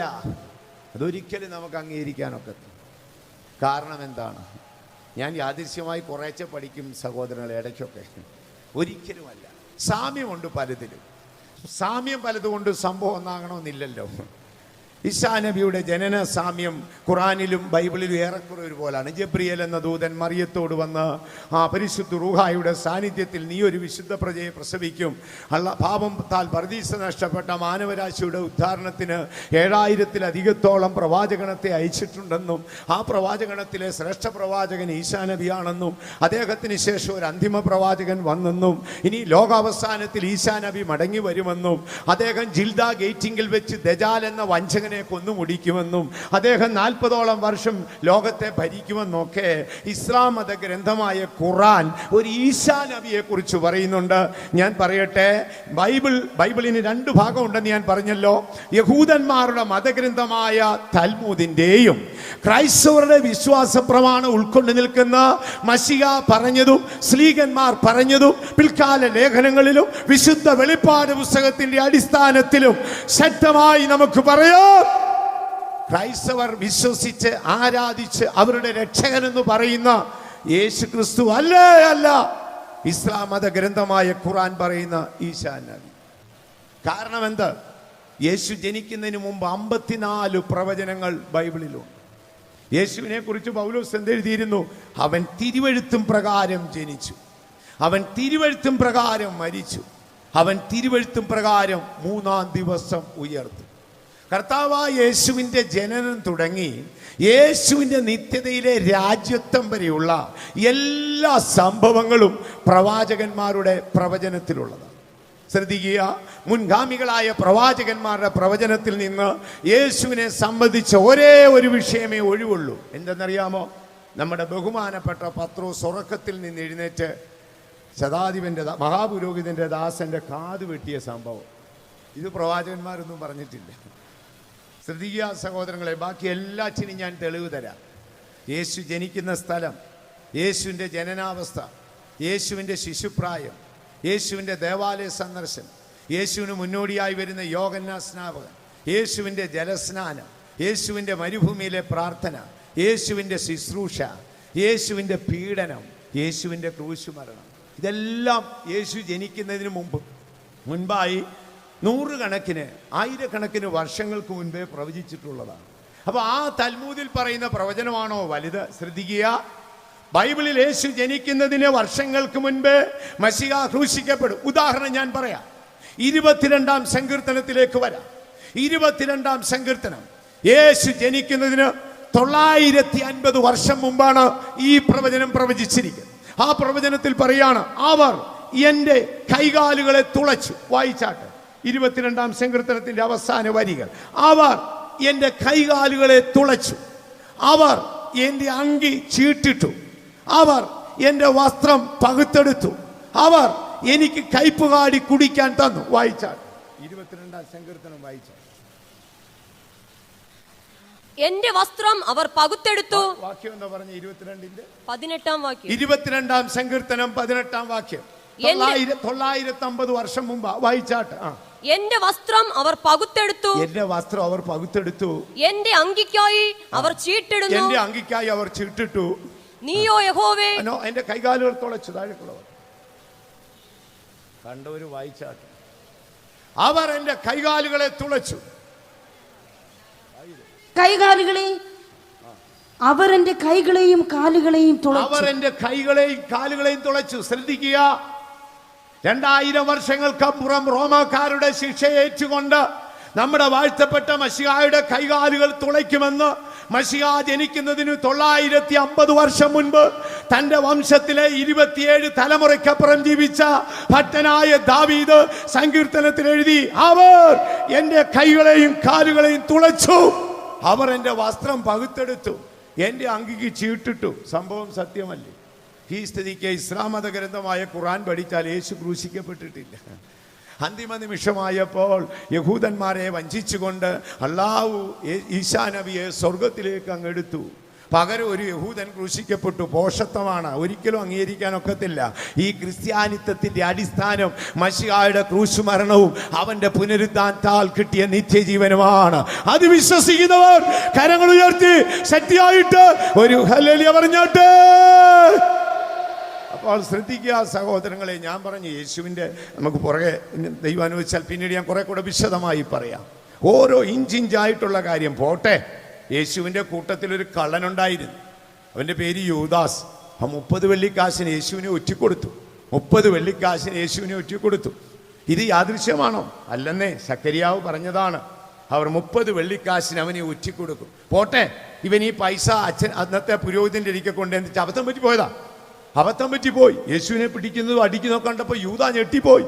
കാറ്റിനെയും കടലിനെയും ശാസിച്ചവർത്തിയവൻ, മരിച്ചവനെ ഉയർപ്പിച്ചവൻ, 5 അപ്പം കൊണ്ട് 5000 പേരെ പോഷിപ്പിച്ചവൻ, ഇവനെ റോമാക്കാർക്ക് പിടിക്കാനൊക്കുമോ? പക്ഷേ യേശുവിൻ്റെ കൈകൾ പിടിച്ച് കെട്ടുന്ന കണ്ടപ്പോൾ അവൻ പതറിപ്പോയി. അവൻ ഓടി അക്കാലത്തെ പുരോഹിതനോട് പറഞ്ഞു, സോറി, എനിക്ക് അബദ്ധം പറ്റിപ്പോയി, അവൻ ദോഷമൊന്നും ചെയ്തിട്ടില്ല, അയ്യോ ഞാൻ അവനെ കാണിച്ചു കൊടുത്തു, വഞ്ചകനാണ്. അക്കാലത്തെ പുരോഹിതൻ പറഞ്ഞു, നീ പോയി തോലേടാവുകയെന്ന് പറഞ്ഞു. ഞങ്ങളാണോ അതിന് ഉത്തരവാദി? നീ പോയി തോലെ. അവൻ ആ ഓട്ടം യേശുവിൻ്റെ ക്രൂശിലോട്ട് ഓടിയാൽ മതിയായിരുന്നു. പക്ഷെ അവൻ അങ്ങനെ ഓടിയില്ല. പ്രവചനത്തിലുള്ളതല്ലേ. അവൻ എന്ത് ചെയ്യുന്നറിയാമോ? അവൻ ആ പൈസ കൊണ്ടുവന്ന് പള്ളി ഭണ്ഡാരത്തിലോട്ട് ഒറ്റയേറെറിഞ്ഞു. ഒരു സഞ്ചി നിറച്ച് 30 വെള്ളിക്കാശാണ്. അപ്പോൾ അതിൻ്റെ മേളിലൊരു ചരട് വെച്ച് കെട്ടിയിട്ടുണ്ട്. അന്നത്തെ പുരോഹിതൻ പറഞ്ഞു, നീ പോയി തൊലേടാ, അവനവൻ്റെ പ്രവൃത്തി അവനവനല്ലേ അനുഭവിക്കുന്നത്, ഞങ്ങളെന്തോ വേണമെന്ന് ചോദിച്ചു. മനസ്സാക്ഷി കുത്തി ഇവൻ ഈ പൈസ എടുത്ത് ഒറ്റയേറെറിഞ്ഞു. അതാ ഭണ്ഡാരത്തിലോട്ട് ചെന്നിട്ട് കിലുകിലുകിലാന്ന് ചെതറി വീണു. സംഭവം യാദൃശ്യമല്ല. അച്ഛന്മാർ അക്കാലത്തെ പുരോഹിതന്മാരെല്ലാം കൂടെ കൂടിയിട്ട് പറഞ്ഞു, ഇതാ വൃത്തികെട്ടവൻ്റെ കാശ് ഇതിനകത്ത് കിടക്കണ്ട, ശരിയല്ല. അപ്പോൾ ആ കാശെടുത്തു നമുക്കൊരു ഫണ്ട് രൂപീകരിക്കാം, ആ ഒരു പുതിയ സംഘടന. എന്തിനാണ്? കോർപ്പറേഷനിലും പഞ്ചായത്തിലും വഴിത്തലക്കെ കിടക്കുന്നവൻ ചത്തുപോയ കുഴിച്ചിടാൻ സ്ഥലം മേടിക്കാൻ. ഇങ്ങനെ പറഞ്ഞിരിക്കുന്നത്. അപ്പോൾ യേശുവിനെ ഒറ്റിക്കൊടുത്ത 30 വെള്ളിക്കാശ് കൊടുത്ത് വഴിപോക്കനെ അടക്കുവാൻ ശവക്കോട്ട മേടിക്കുമെന്ന് യേശു ജനിക്കുന്നതിന് 600 വർഷം മുമ്പ് യിരെമ്യാവ് പറഞ്ഞതാണ്. അവർ കുശവന്റെ രക്തനിലം ആകാശ് കൊടുത്ത് മേടിക്കുമെന്ന്. ആ കണക്കിന് യേശുവിനെ ക്രൂശിച്ചില്ലെന്ന് പറഞ്ഞാൽ ഒക്കുമോ? അവൻ്റെ കൈകാലുകൾ തുളച്ചെന്ന് പറഞ്ഞു കേട്ടില്ലേ? 600 വർഷം മുമ്പ് ദാനിയേൽ പറഞ്ഞില്ലേ അവൻ ഛേദിക്കപ്പെടുമെന്ന്? ഇനി അവൻ്റെ തലയിൽ മുൾക്കിരീടം വെച്ചു മുഖത്ത് തുപ്പുവെന്നും അവനെ ചമ്മട്ടി കടിക്കുമെന്നാണ് പറഞ്ഞിരിക്കുന്നത്. ഇതെല്ലാം വിശുദ്ധ ബൈബിളിൽ ഉള്ളതാണ്. യാദൃശ്യമായി ഞാൻ യേശുവിൻ്റെ ജനനം തുടങ്ങി നിത്യത വരെയുള്ള വിഷയങ്ങൾ ഒന്നായി പഠിച്ചപ്പോൾ അതിലൊരേ ഒരു സംഭവമേ ഉള്ളൂ. നമ്മുടെ ബഹുമാനപ്പെട്ട പത്രോസ് ഉറക്കത്തിൽ നിന്ന് ചാടി എഴുന്നേറ്റ് അവൻ ആള് തെറ്റി മറ്റവൻ്റെ കാത് വെട്ടി, ഒറ്റ വെട്ടുവെട്ടി. ഒരു വാളുണ്ടായിരുന്നേ, ഉറക്കത്തിലൊരു വെട്ടുവെട്ടി. അപ്പം ഈ നമ്മുടെ ഈ കാതിനൊരു പ്രത്യേകതയുണ്ട്, ഇതിന് വലിയ ഹാർഡായിട്ടുള്ള ബോണില്ല, അസ്ഥിയില്ല, റബ്ബർ പോലെ നിൽക്കും. ഒറ്റ വെട്ടുവെട്ടി ഇതങ്ങ് താഴെ വീണ് രക്തം ഇങ്ങനെ ഒഴുകുക. അവൻ ചെവിയും പൊത്തി നിൽക്കുകയാണ്. യേശു അടുക്കൽ ചെന്ന് ഖേഫാ, വാളെടുത്ത് ഉറയിലിടുക, വാളെടുക്കുന്നവൻ വാളാൽ നശിക്കും. ഇപ്പോൾ ഇരുളിൻ്റെ നാഴികയാണ്. ഓ, എന്തൊരു വാക്കാണ്! അതിനുശേഷം എന്ത് ചെയ്യുന്നറിയാമോ?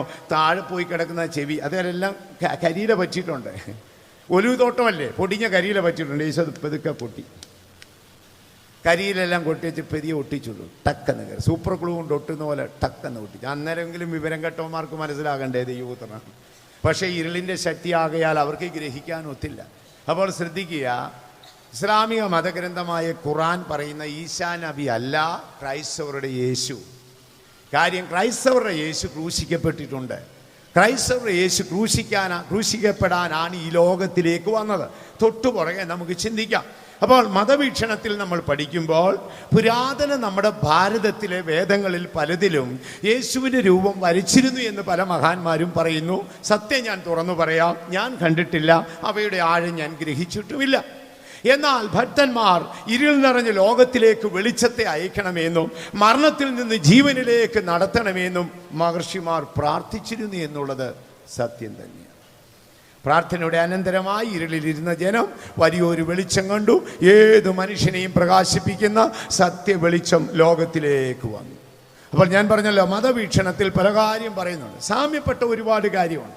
യേശുവിൻ്റെ ജനനം, യേശുവിൻ്റെ ബാല്യകാലം. ഇപ്പോൾ യേശുവിൻ്റെ ഉദാഹരണം ഞാനൊരു കാര്യം പറയാം.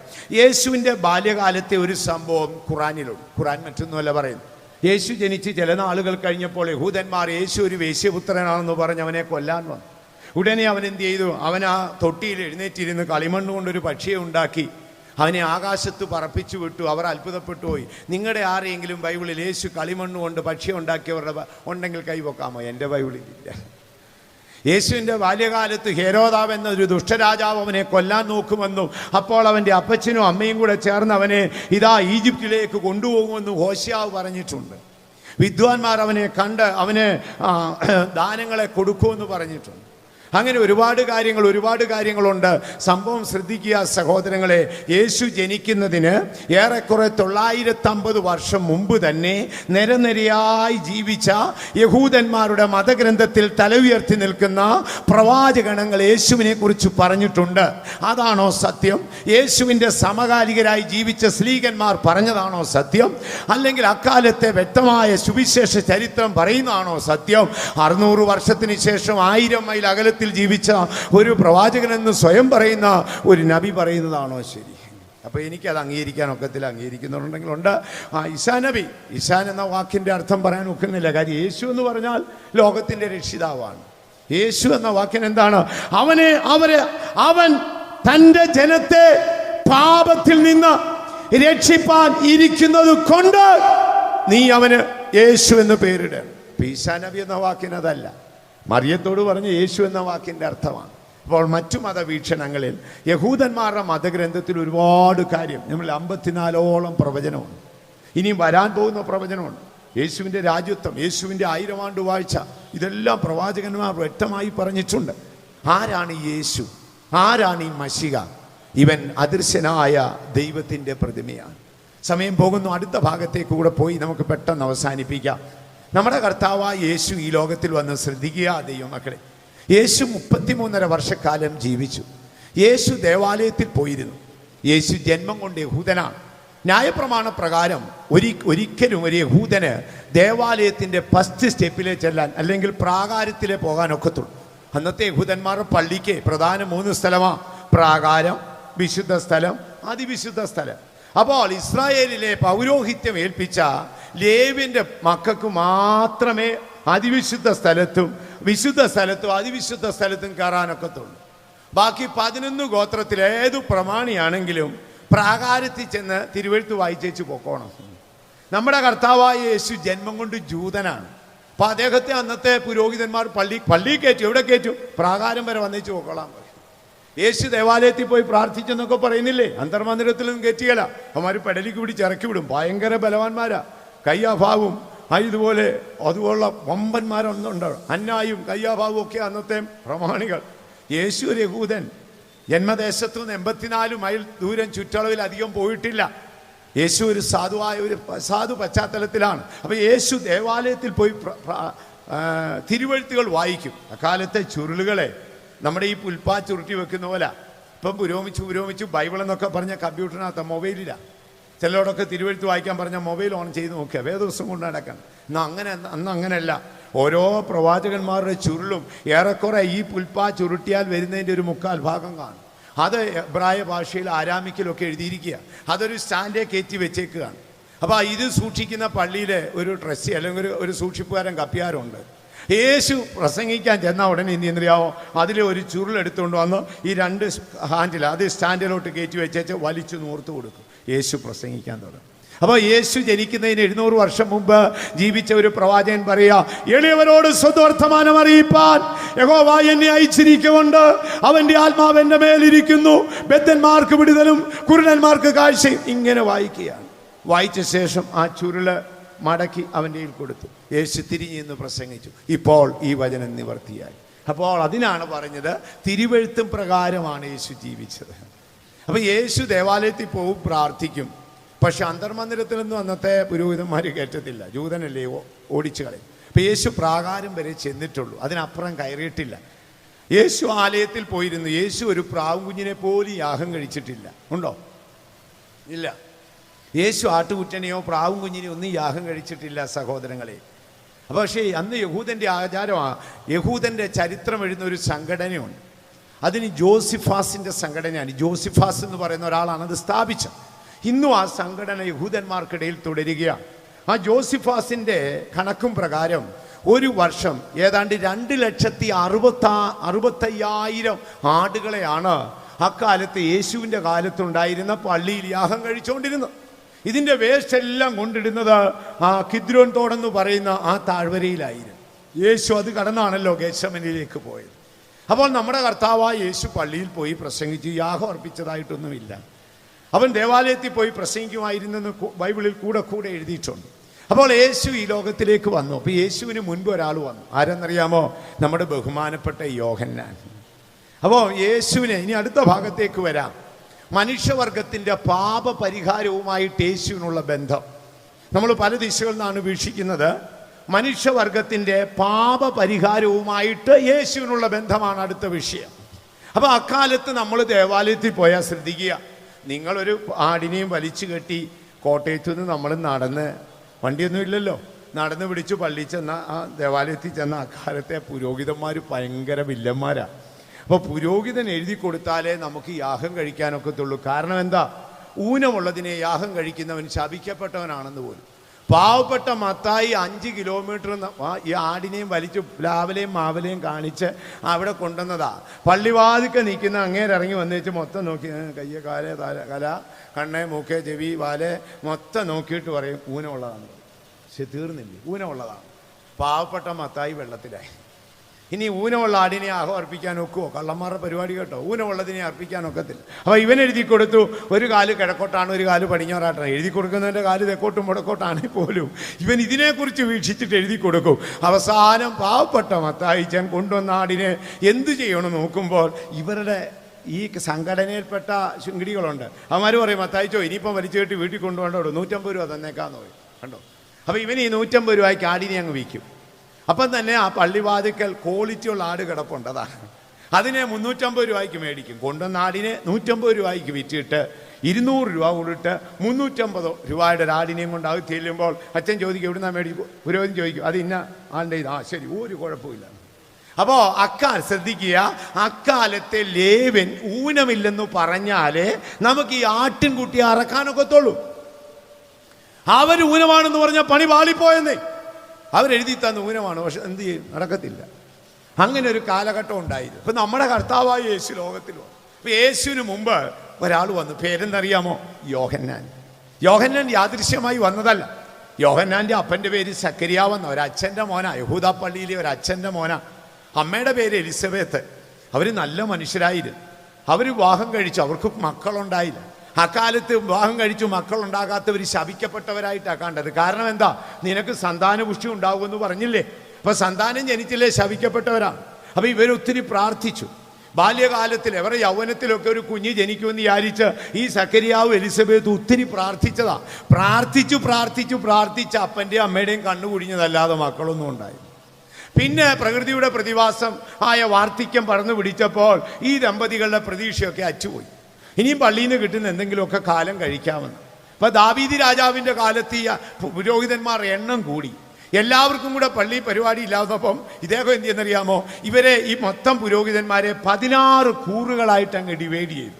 ചിലർക്ക് പ്രാകാരത്തിലെ ജോലി, ചിലർക്ക് അന്തർമന്ദിരത്തിലെ ജോലി, ഇങ്ങനെ പലർക്ക്. അങ്ങനെ നമ്മുടെ ബഹുമാനപ്പെട്ട സക്കരിയാച്ചന് കിട്ടിയത് ധൂപം നീട്ടുന്ന ജോലിയാണ്. ഒത്തിരി വയോധികനാണ്, കണ്ണുമൊക്കെ കുഴിഞ്ഞ് തലമുടിയൊക്കെ നരച്ച് വാർദ്ധക്യം പിടിച്ചു. അപ്പോൾ ഇനി കുഞ്ഞുങ്ങളൊന്നും ഉണ്ടായില്ല. പള്ളിയിൽ നിന്ന് കിട്ടുന്ന എന്തെങ്കിലുമൊക്കെ ആനുകൂല്യം കൊണ്ട് കാലം കഴിച്ച് സ്വർഗത്തിൽ പോവാം. എലിസബത്ത് അമ്മയും പ്രായം ചെന്നുപോയി, വാർദ്ധക്യമായി. അങ്ങനെ ഒരു ദിവസം പള്ളിക്കുള്ളിൽ ചെന്നതാണ്. വിശുദ്ധ സ്ഥലത്ത് കയറി ചെന്ന് പുരോഹിതൻ ഈ ധൂപകലശമൊക്കെ കയ്യിൽ കിട്ടി ഇങ്ങനെ മണി കിലുക്കി കിണുകിണാന്ന് കിലുക്കിക്കൊണ്ടിരിക്കുമ്പോൾ പെട്ടെന്ന് ഗബ്രിയേൽ പ്രത്യക്ഷനായി. ദൈവസനിൽ നിൽക്കുന്ന ഗബ്രിയേൽ. സക്കരിയാച്ചൻ ഞെട്ടിപ്പോയി. ഗബ്രിയേൽ പരിചയപ്പെടുത്തി, സക്കരിയാവേ, ഞാൻ യഹോവയുടെ സന്നിധിയിൽ നിൽക്കുന്ന ഗബ്രിയേലാണ്, നിന്നോടൊരു സന്ദേശം അറിയിപ്പാൻ വന്നിരിക്കുന്നു. നിന്റെ ഭാര്യ എലിസബത്ത് നിനക്കൊരു മകനെ പ്രസവിക്കും, നീ അവന് യോഹന്നാൻ എന്ന് പേരിടെ. അത്ഭുതമല്ലേ? സക്കരിയാച്ചൻ ഞെട്ടിപ്പോയി. അയ്യോ, അതെങ്ങനെ സംഭവിക്കും? ദൂതന് ദേഷ്യം വന്നാണോ? അല്ലയോ? ദൂതൻ പറയുന്നുണ്ട്, ഞാൻ ഗബ്രിയേലാണെന്ന് പറഞ്ഞിട്ട് നീ വിശ്വസിച്ചില്ലല്ലേ, അതുകൊണ്ട് എന്താണ് സംഭവിക്കുന്നത് വരെ വായടച്ചിരുന്നോളാൻ പറഞ്ഞു. പാവപ്പെട്ട അച്ഛൻ്റെ വായടച്ചു. ജനമെല്ലാം വാതുക്കെ നിൽക്കുക.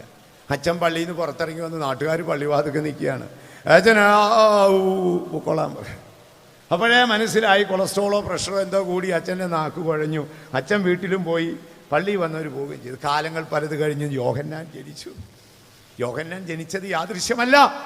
കർത്താവായ യേശുവിന് മുന്നോടിയായി വരുന്ന യോഹന്നാനെ ദൂരത്ത് നിന്ന് കണ്ടിട്ട് യേശയ്യാ വിളിച്ചു പറഞ്ഞു, ഇതാ മരുഭൂമിയിൽ വഴിയൊരുക്കുന്നവന്റെ ശബ്ദം കേൾക്കുന്നു. പുരാതന കാലത്ത് രാജാക്കന്മാർ അപരിചിതമായ പാതയിൽ കൂടെ പോകുമ്പോൾ രാജാക്കന്മാരുടെ രഥം സുരക്ഷിതമായി യാത്ര ചെയ്യേണ്ടതിന് രാജാക്കന്മാർ പോകുന്ന വഴിയിലെ കുന്നുകളെയും കുഴികളെയും നികത്തി രാജാവിൻ്റെ യാത്ര സുരക്ഷിതമാക്കുവാൻ ദൂതന്മാർ പോകുന്നത് പോലെ സ്വർഗത്തിലെ ദൂതന്മാരുടെ ആരാധനപത്രമായ മശിഹ താണലോകത്തിലേക്ക് വന്നപ്പോൾ അവന് വഴിയൊരുക്കുവാൻ മുന്നോടിയായി ഒരുവൻ വന്നു. അവന്റെ പേര് യോഹന്നാൻ സ്നാപകൻ. ജന്മം എവിടെയാണ്? ജന്മം എവിടെ? യഹൂദയിലല്ല, ശിമിയോന്റെ ഗോത്രത്തിലോ നഫ്താലിയുടെ ഗോത്രത്തിലോ അല്ല, അച്ഛൻ്റെ ഗോത്രത്തിലാണ് ജനിച്ചത്. അപ്പം ഇങ്ങേര് പറഞ്ഞാലേ സംഭവം നടക്കും. കൊച്ചു പ്രായത്തിലെ അപ്പച്ചനും അമ്മയൊക്കെ അങ്ങ് മരിച്ചുപോയി. സക്കരിയാച്ചനും എലിസബത്ത് അമ്മാമ്മയും മരിച്ചുപോയി. ഇവൻ കുഞ്ഞു ബാലനാണ്. കുറെ കഴിഞ്ഞപ്പോൾ ഇവനങ്ങ് പോയി. മരുഭൂമിയിൽ വെച്ച് വെളിപ്പാടുണ്ടായി. ആരെക്കുറിച്ച്? യേശുവിനെ കുറിച്ച്. കുറേ വർഷങ്ങൾക്ക് മുമ്പ് ഒരു പ്രവാചകൻ ഉണ്ടായിരുന്നു, പേര് ഏലിയാവ്. അങ്ങേരുടെ വാക്കുമൊക്കെ ഭയങ്കര രൂക്ഷമാണ്. ഭക്ഷണ രീതി, വസ്ത്രരീതി, പ്രഭാഷണ രീതി എല്ലാം ഏലിയാവിൻ്റെ കൂട്ട്. ഒരൊറ്റ വരവിഞ്ഞു വന്നു. അയ്യോ, കൊടുങ്കാറ്റ് വീശിയടിക്കുമ്പോല യോഹന്നാന്റെ വാക്കിന്റെ മുൻപിൽ അവർ പിടച്ചു പറിച്ചു. അവന്റെ ശബ്ദത്തിന് മുമ്പിൽ ആടി ഉലഞ്ഞു. വയലാറ് പണ്ടൊരു മനോഹരമായ പാട്ട് കേരളക്കരയിൽ എഴുതിയിട്ടുണ്ടല്ലോ, സ്നാപയോഹന്നാന്റെ ശബ്ദത്തിന്റെ മുമ്പിൽ രാജാക്കന്മാരുടെ കിരീടങ്ങൾ ആടി ഉലഞ്ഞു. നല്ല മനോഹരമായൊരു പാട്ട് അല്ലേ? ക്രിസ്തീയ മാർഗത്തിലായിരുന്നെങ്കിൽ നമ്മൾ പാട്ടുപാടി ആത്മാവിൽ നിറഞ്ഞേനെ. നല്ല അല്ലേ? ദൈവപുത്രന് വഴിയൊരുക്കുവാൻ സ്നാപക യോഹന്നാൻ വന്നു എന്ന് പറഞ്ഞൊരു മനോഹരമായ പാട്ടുണ്ട്. സുവിശേഷത്തിൽ നിന്ന് എടുത്ത് എഴുതിയിരിക്കുകയാണ്. അവന്റെ ശബ്ദത്തിന് മുമ്പിൽ രാജാക്കന്മാരുടെ സിംഹാസനം ആടി ഉലഞ്ഞു. അവരുടെ മുൻപിൽ അവർ വിറച്ചുപോയി എന്നൊക്കെ പാടിയിട്ടില്ലേ? സംഭവം സത്യമാണ്. കാലങ്ങൾ പലത് കടന്നുപോയി. ഈ യോനാച്ചന് പ്രായമായി, മുതിർന്ന പ്രായമായപ്പോൾ യോനാച്ചൻ ഇങ്ങോട്ട് വന്നു. മരുഭൂമിയിലൊക്കെ അങ്ങ് പ്രസംഗിക്കുകയാണ്. പ്രസംഗം രൂക്ഷമാണ്, ഭാഷ കട്ടിയുള്ളതാണ്. ഏലിയാവിനെ പോലെ ആ ഭാഷ മറ്റുള്ളവരുടെ തെറ്റുകളെ തർജ്ജനം ചെയ്യും. ഇങ്ങനെ യെരൂശലേമിന്റെ വീതിയിൽ യോഹന്നാന്റെ ഓളം തിങ്ങി നിൽക്കുകയാണ്. അവൻ യോർദാനിൽ അനേകരെ സ്നാനപ്പെടുത്തുകയാണ്. മശിഹായിക്ക് മുന്നോടിയായി വന്നു. യോഹന്നാന്റെ പ്രഭാഷണം കേട്ടപ്പോൾ യഹൂദന്മാർ വന്ന് ചോദിച്ചു, അവന്റെ അടുക്കൽ ആളയച്ചു, നീ ആരാണ്? നീ ഏലിയാവാണോ? അതോ നീ മശിഹായാണോ? വരാനിരിക്കുന്ന ഏതെങ്കിലും പ്രവാചകനാണോ? ചോദ്യത്തിന് അവൻ പറഞ്ഞു, ഞാൻ ഏലിയാവല്ല, ഞാൻ മശിഹായല്ല, മരുഭൂമിയിൽ വഴിയൊരുക്കുന്നവന്റെ ശബ്ദമാണ്. ചില നാളുകൾ കടന്നുപോയി. അവൻ യോർദാന്റെ തീരത്ത് ആയിരങ്ങൾക്ക് സ്നാനം കൊടുക്കുകയാണ്. ഇപ്പോൾ യഹൂദ പശ്ചാത്തലത്തിൽ ജനിച്ച ജോസഫ് മറിയം ദമ്പതികളുടെ ആദ്യ ജാതനായ നസറേനായ യേശു പോകുകയാണ്. യേശു പോകുന്ന കണ്ടപ്പോൾ ശ്രദ്ധിക്കുക, പൗരോഹിത്യ സന്തതി, ഊനമില്ലാത്ത ആട്ടിൻകുട്ടിയെ യാഗം കഴിക്കുവാൻ സർട്ടിഫിക്കറ്റ് എഴുതി കൊടുക്കുന്ന ലേവിന്റെ സന്തതി യേശുവിനെ കണ്ടുടനെ കൈ ചൂണ്ടിക്കൊണ്ട് പറയും, ഇതോ ലോകത്തിന്റെ പാപം ചുമക്കുന്ന ദൈവത്തിന്റെ കുഞ്ഞാട് പോകുന്നു. ആരാണിത് പറഞ്ഞത്? ഊനമില്ലാത്തതിനെ അർപ്പിക്കണമെന്ന് പറഞ്ഞ് ന്യായപ്രമാണം പൗരോഹിത്യത്തെ ഏൽപ്പിച്ചതല്ലേ? പൗരോഹിത്യത്തിന്റെ കുഞ്ഞാണ് പറയുന്നത്, അംഗീകരിച്ചേ ഒക്കത്തുള്ളൂ. ഇപ്പൊ യേശു പോവുകയാണ്. യോഹന്നാന്റെ സുവിശേഷത്തിലേക്ക് വന്നാട്ട് 1-ാം അധ്യായം 29-ാം വാക്യം പെട്ടെന്ന് വായിക്കാം. പിറ്റേനാൾ യേശു തന്റെ അടുക്കൽ വരുന്നത് അവൻ കണ്ടിട്ട്, ഇതാ ലോകത്തിന്റെ പാപം ലോകത്തിന്റെ പാപം ചുമക്കുന്ന ദൈവത്തിന്റെ കുഞ്ഞാട്. ദൈവത്തിന്റെ കുഞ്ഞാട്. ആരാണിത് പറഞ്ഞത്? നമ്മൾ പല ദിശകളിൽ നിന്ന് യേശുവിനെ വീക്ഷിച്ചുകൊണ്ടേയിരുന്നു. ആരാണ് ക്രിസ്തു? അവൻ അദൃശ്യനായ ദൈവത്തിന്റെ പ്രതിമയാണ്. അവൻ പിതാവിനോട് സമത്വമുള്ള വചനമായി. അവൻ വെട്ടേറ്റ ഇടയനാണ്. അവൻ ഛേദിക്കപ്പെട്ട അഭിഷക്തനാണ്. അവൻ യഹൂദയുടെ രാജാവാണ്. അവൻ ലോകത്തിന്റെ വെളിച്ചമാണ്. അവൻ ലോകത്തിന്റെ രക്ഷിതാവാണ്. വീണ്ടും നമ്മളിപ്പോൾ വായിച്ചു കേട്ടല്ലോ, പാരമ്പര്യം പറഞ്ഞു അവൻ ദാവീദിന്റെ മകനാണ്. മാനുഷ്യവർഗത്തിന്റെ പാരമ്പര്യം പറഞ്ഞു അവൻ മനുഷ്യപുത്രനാണ്. പിശാച് അവനെ കണ്ടിട്ട് അലറി പറഞ്ഞു മഹോന്നതനായ ദൈവത്തിന്റെ പുത്രനാണ്. പല വീക്ഷണത്തിൽ നമ്മൾ വീക്ഷിച്ചു. അവസാനം ഇപ്പോൾ നമ്മൾ ചിന്തിച്ചത് മുന്നോടിയായി വന്ന പൗരോഹിത്യത്തിന്റെ അവസാന കണ്ണികയാണ്. ന്യായപ്രമാണത്തിന്റെ വ്യവസ്ഥ പ്രകാരം പഞ്ഞിനൂലുകൊണ്ടുള്ള അങ്കി ധരിച്ച് അന്തർമന്ദിരത്തിൽ ശുശ്രൂഷ ചെയ്യുവാൻ ന്യായപ്രമാണം കൽപ്പിച്ചാക്കിയ പൗരോഹിത്യത്തിലെ അവസാന കണ്ണികളിൽ ഒന്നായ സക്കറിയാവിന്റെ മകനായ യോഹന്നാൻ ആ ഒട്ടകത്തിന്റെ തോല് ധരിച്ച് തോൽവാർ അരയിൽ ഉടുത്തുകൊണ്ട് അവൻ ഇസ്രായേലിന്റെ വീതിയിൽ മാനസാന്തര പ്രസംഗം നടത്തി. യഹൂദനായ യേശു പോകുന്ന കണ്ടപ്പോൾ അവൻ പുരുഷാരത്തോട് പറഞ്ഞു, ഇതോ ലോകത്തിന്റെ പാപം ചുമക്കുന്ന ദൈവത്തിന്റെ കുഞ്ഞാട് പോകുന്നു. യേശു ആര്? അവൻ ലോകത്തിന്റെ പാപം ചുമന്നിരിക്കുന്ന ദൈവത്തിന്റെ കുഞ്ഞാടാണ്. യേശുവിന്റെ ഈ ലോകത്തിലേക്കുള്ള ആഗമനത്തിന് മുൻപ് തന്നെ യേശു അറിഞ്ഞിരുന്നു താൻ അനുഭവിക്കേണ്ടി വരുന്ന പീഡനം. മാനകുലത്തിന്റെ അകൃത്യം പിതാവ് തന്റെ മേൽ ചുമത്തുമെന്നും താൻ ഏകനായി അത് ചുമക്കേണ്ടി വരുമെന്നും താൻ വെട്ടേൽക്കുമെന്നും തന്റെ ആട്ടിൻകൂട്ടം ചെതറിപ്പോകുമെന്നും ഗെത്സമന തുടങ്ങി ഗോൽഗോത്തായോളം പീഡനം അനുഭവിക്കുമെന്നും റോമാക്കാരുടെയും യഹൂദന്മാരുടെയും ശിക്ഷ ഏൽക്കേണ്ടി വരുമെന്നും യേശുവിന് അറിയാമായി. അതുകൊണ്ടാണ് യേശു പറഞ്ഞത്, ഓരോ ദിവസവും പ്രഭാതത്തിൽ അതിരാവിലെ യേശു കാലടി എടുത്തു വെക്കുമ്പോൾ ഒരു വാക്ക് പറയും, പിതാവേ ഇതാ ഞാൻ വരുന്നു, പുസ്തക ചുരുളിൽ എന്നെ കുറിച്ച് എഴുതിയിരിക്കും പോലെ. ഒന്ന് വായിച്ച എബ്രായ ലേഖനം 10-ാം അധ്യായം 5-ാം വാക്യം. നമ്മളാരും അങ്ങനെ ചെയ്യാറില്ല. രാവിലെ എഴുന്നേറ്റ ഉടനെ നമ്മൾ അമ്മമാരാണെങ്കിൽ ഇന്ന് എന്തോ ഉണ്ടാക്കുന്നു, പുട്ട് വേണോ, കടല വേണോ, ഇഡലി വേണോ, ദോശ വേണോ, ഒരു അഡ്ജസ്റ്റ്മെന്റ് അല്ലേ? അപ്പന്മാരായാലും അവരുടെ ലോകത്തിലാകും. യേശു പ്രഭാതത്തിൽ എഴുന്നേറ്റാൽ ഉടനെ പറയുന്ന വാക്ക് പൗലോസ് പറയും. ഏതാ വായിച്ചേ? ഇതാ ഞാൻ വരുന്നു. യെസ്, ഇതാ ഞാൻ വരുന്നു. പുസ്തക ചുരുളിൽ എനിക്ക് മുൻഗാമികളായ പ്രവാചകന്മാരുടെ പുസ്തക ചുരുളിൽ എന്നെ കുറിച്ച് എഴുതിയിരിക്കും പോലെ ദൈവമേ നിന്റെ ഇഷ്ടം ചെയ്യാൻ ഞാൻ വരുന്നു. യേശു എല്ലാ ദിവസവും പ്രഭാതത്തിൽ ഇത് പറയുമായിരുന്നു. ഇത് പറഞ്ഞിട്ടാണ് താൻ ഓരോ പ്രവൃത്തി ആരംഭിച്ചു. ഓരോ ദിവസം കഴിയുന്തോറും തൻ്റെ കാലടി തന്നെ ഗെത്സമനിലേക്ക് നടത്തുന്ന യേശു അറിയാമായിരുന്നു. യഹൂദന്മാരുടെ ആചാരമായ അന്തിമ അത്താഴം, പെസഹായുടെ ദിനം. പെസഹ ഇസ്രായേലിൻ്റെ ഏറ്റവും വലിയ പെരുന്നാളാണ്. 1500 വർഷങ്ങൾക്ക് മുൻപ് ഈജിപ്തിൻ്റെ അടിമത്തത്തിൽ നിന്ന് രക്ഷപ്പെട്ടതിൻ്റെ ഓർമ്മയുടെ ദിനങ്ങൾ. അന്തിമ അത്താഴ സമയമായി സഹോദരങ്ങളെ. നമ്മുടെ വിശുദ്ധ കുർബാനകൾ അല്ലെ നമ്മുടെ കർത്തൃമേശയിൽ നിന്ന് കുറെ കൂടെ വ്യത്യസ്തമാണ് ജൂതന്മാരുടെ അന്തിമ അത്താഴം. യു ആകൃതിയിലുള്ള ഒരു ടേബിളാണ്. യു ആകൃതിയിൽ 1.5 അടി പൊക്കമേ ഉള്ളൂ. കാല് കവിച്ച് വെച്ച് കയറാതിരിക്കാനാണ് യു ആകൃതിയിൽ ഉണ്ടാക്കിയിരിക്കുന്നത്. അപ്പോൾ അതിൽ ഇവർ കിടന്നുകൊണ്ട് ഇടത് കൈ മുട്ടുകുത്തി വലത് കൈ കൊണ്ട് വാങ്ങിയാണ് കഴിക്കുന്നത്. അന്തിമ അത്താഴ സമയമായി. സ്ലീഹന്മാരെല്ലാവരും ഉണ്ട്. ആചാരമനുസരിച്ച് അവർ പല നിലവാരത്തിലുള്ള വീഞ്ഞുകളും പിതാവിൻ്റെയും അബ്രഹാമിൻ്റെയും ഇസഹാക്കിൻ്റെയും യാക്കോബിൻ്റെയും ഓർമ്മയ്ക്കായുള്ള 3 അപ്പവും പിന്നെ ഇതെല്ലാം എടുത്ത് അവർ വെച്ചു. അതിനുശേഷം ശുദ്ധീകരണത്തിൻ്റെ അടയാളമായി ഒരുത്തൻ കാല് കഴുകണം. ആരാ കാല് കഴുകുന്നത്? ആരുമില്ല കാല് കഴുകാൻ. കാല് കഴുകാൻ ആരുമില്ല സഹോദരങ്ങളെ. ആരാണ് കാല് കഴുകുന്നത്? എല്ലാവരും അങ്ങോട്ടും ഇങ്ങോട്ടും നിന്ന്. അന്ത്രയോസ് പറഞ്ഞു പീൽപോസ് കഴുകട്ടെ, പീൽപോസ് പറഞ്ഞു യോഹന്നാൻ കഴുകട്ടെ, എന്നെയല്ലേ ആദ്യം വേലയ്ക്ക് വിളിച്ചത്. അങ്ങനെ ഒരു കോമ്പറ്റീഷൻ. അന്ത്രയോസ് പറഞ്ഞു ആദ്യം എന്നെയാണ് വിളിച്ചതാ, ഞാനാണ് ഇങ്ങനെ വിളിച്ചുകൊണ്ട് വന്നത്. അപ്പോൾ യോഹന്നാൻ കഴുകട്ടെ, അന്ത്രയോസ് കഴുകട്ടെ, പീൽപോസ് കഴുകട്ടെ, മത്തായി കഴുകട്ടെ, കഴുകാൻ ഒരുത്തനും ഇല്ല. സമയം പോയിക്കൊണ്ടിരിക്കുകയാണ്. 1500 വർഷം മുമ്പുള്ള ഓർമ്മ വീണ്ടും പുതുക്കിയാണ്. നമ്മുടെ വാഴ്ത്തപ്പെട്ട മശിഹ എല്ലാവരെയും നോക്കി. ഇരിക്കുന്നത് ചെറിയ പുൽപ്പായലാണേലും സിംഹാസനത്തെ ഇരിക്കുന്ന പോലാണ് അവരിയ്ക്കുന്നത്. യേശുവിന് സംഭവം മനസ്സിലായി. യേശു പെതുക്കി അങ്ങോട്ട് എഴുന്നേറ്റ് ഒരു നിലയങ്കിയുണ്ട്, അത് ഊരിയെടുത്ത് ഒരു തോർത്തെടുത്ത് അരയിൽ ചുറ്റി ഒരു പാത്രവുമായി യേശു പോയി. സ്ലീഹന്മാരെല്ലാം അമ്പരന്ന് നിൽക്കുക. എന്താണ് ഈ കാണിക്കുന്നത്? പത്രോസിൻ്റെ അകത്ത് 3 ലോകമഹായുധം നടന്നുകൊണ്ടിരിക്കുക. വാളില്ലാഞ്ഞത് ഗുണമായി. ഇല്ല, യാക്കോബിനെ വെട്ടിപ്പിടിപ്പിച്ചതിനെ. പുള്ളി ഭയങ്കര ഉണർവാ. 100 അല്ല 110 ഉണർവാ. അപ്പോൾ എല്ലാ സ്ലീഹന്മാരും മൗനമായിരിക്കും. അപ്പോൾ യേശു പാത്രവുമായി ചെന്നിട്ടേ അവരുടെ കരങ്ങൾ ഇങ്ങനെ കയ്യിലേക്ക് പിടിച്ചു, ഇങ്ങനെ പൊക്കി പിടിച്ച ശേഷം ഒരു കൈ കൊണ്ട് വെള്ളം കോരി ഒഴിച്ചു. കാല് നന്നായി കഴുകി. അതിനുശേഷം അരയിലുള്ള തുണി കൊണ്ട് ചുറ്റി. ഇടയ്ക്ക് ചോദിച്ചു, നിങ്ങളെന്നെ എന്താ വിളിക്കുന്നത്? ഒരു സ്ലീഹ പറഞ്ഞു, ഞങ്ങൾ നിന്നെ കർത്താവെന്നാണ് വിളിക്കുന്നത്, ഗുരു എന്നാണ് വിളിക്കുന്നത്. ഗുരുവും കർത്താവുമായ ഞാനാണിത് ചെയ്യുന്നത്. ഞാൻ വരുവോളം നിങ്ങളെൻ്റെ ഓർമ്മയ്ക്ക് വേണ്ടി ചെയ്യണം. പന്തിയിലിരുന്നു. അനന്തരം അവൻ അപ്പമെടുത്തു, വാഴ്ത്തി ഞുറുക്കി. മുൻപൊരിക്കലും പറയാത്തൊരു വാക്ക്. പല പ്രാവശ്യവും പെസഹ കൂടിയിട്ടുണ്ട്. അന്ന് പറയാത്തൊരു വാക്ക്. അപ്പമെടുത്ത് വാഴ്ത്തി ഞുറുക്കി പത്രോസിൻ്റെയും യോഹന്നാൻ്റെയും നേരെ വെച്ച് നീട്ടി, വാങ്ങി ഭക്ഷിപ്പീൻ, ഇതെൻ്റെ ശരീരമാണ്, ഞാൻ വരുവോളം എൻ്റെ ഓർമ്മയ്ക്ക് ചെയ്യണം. അനന്തരം പാനപാത്രം എടുത്തു, ഇത് വാങ്ങിക്കൊടുപ്പീൻ, അനേകർക്ക് വേണ്ടി ചൊരിയുന്ന പുതിയ നിയമത്തിൻ്റെ രക്തമാണ്. സ്ലീഹന്മാർ ഭയപ്പെട്ടുപോയി. ഗുരു എന്താണ് ഈ ചെയ്യുന്നത്? അവൻ അവിടെ നിന്ന് എഴുന്നേറ്റു, സ്തോത്രം പാടി അടുത്തതായി കിദ്രോൻ തോട് കടന്നു.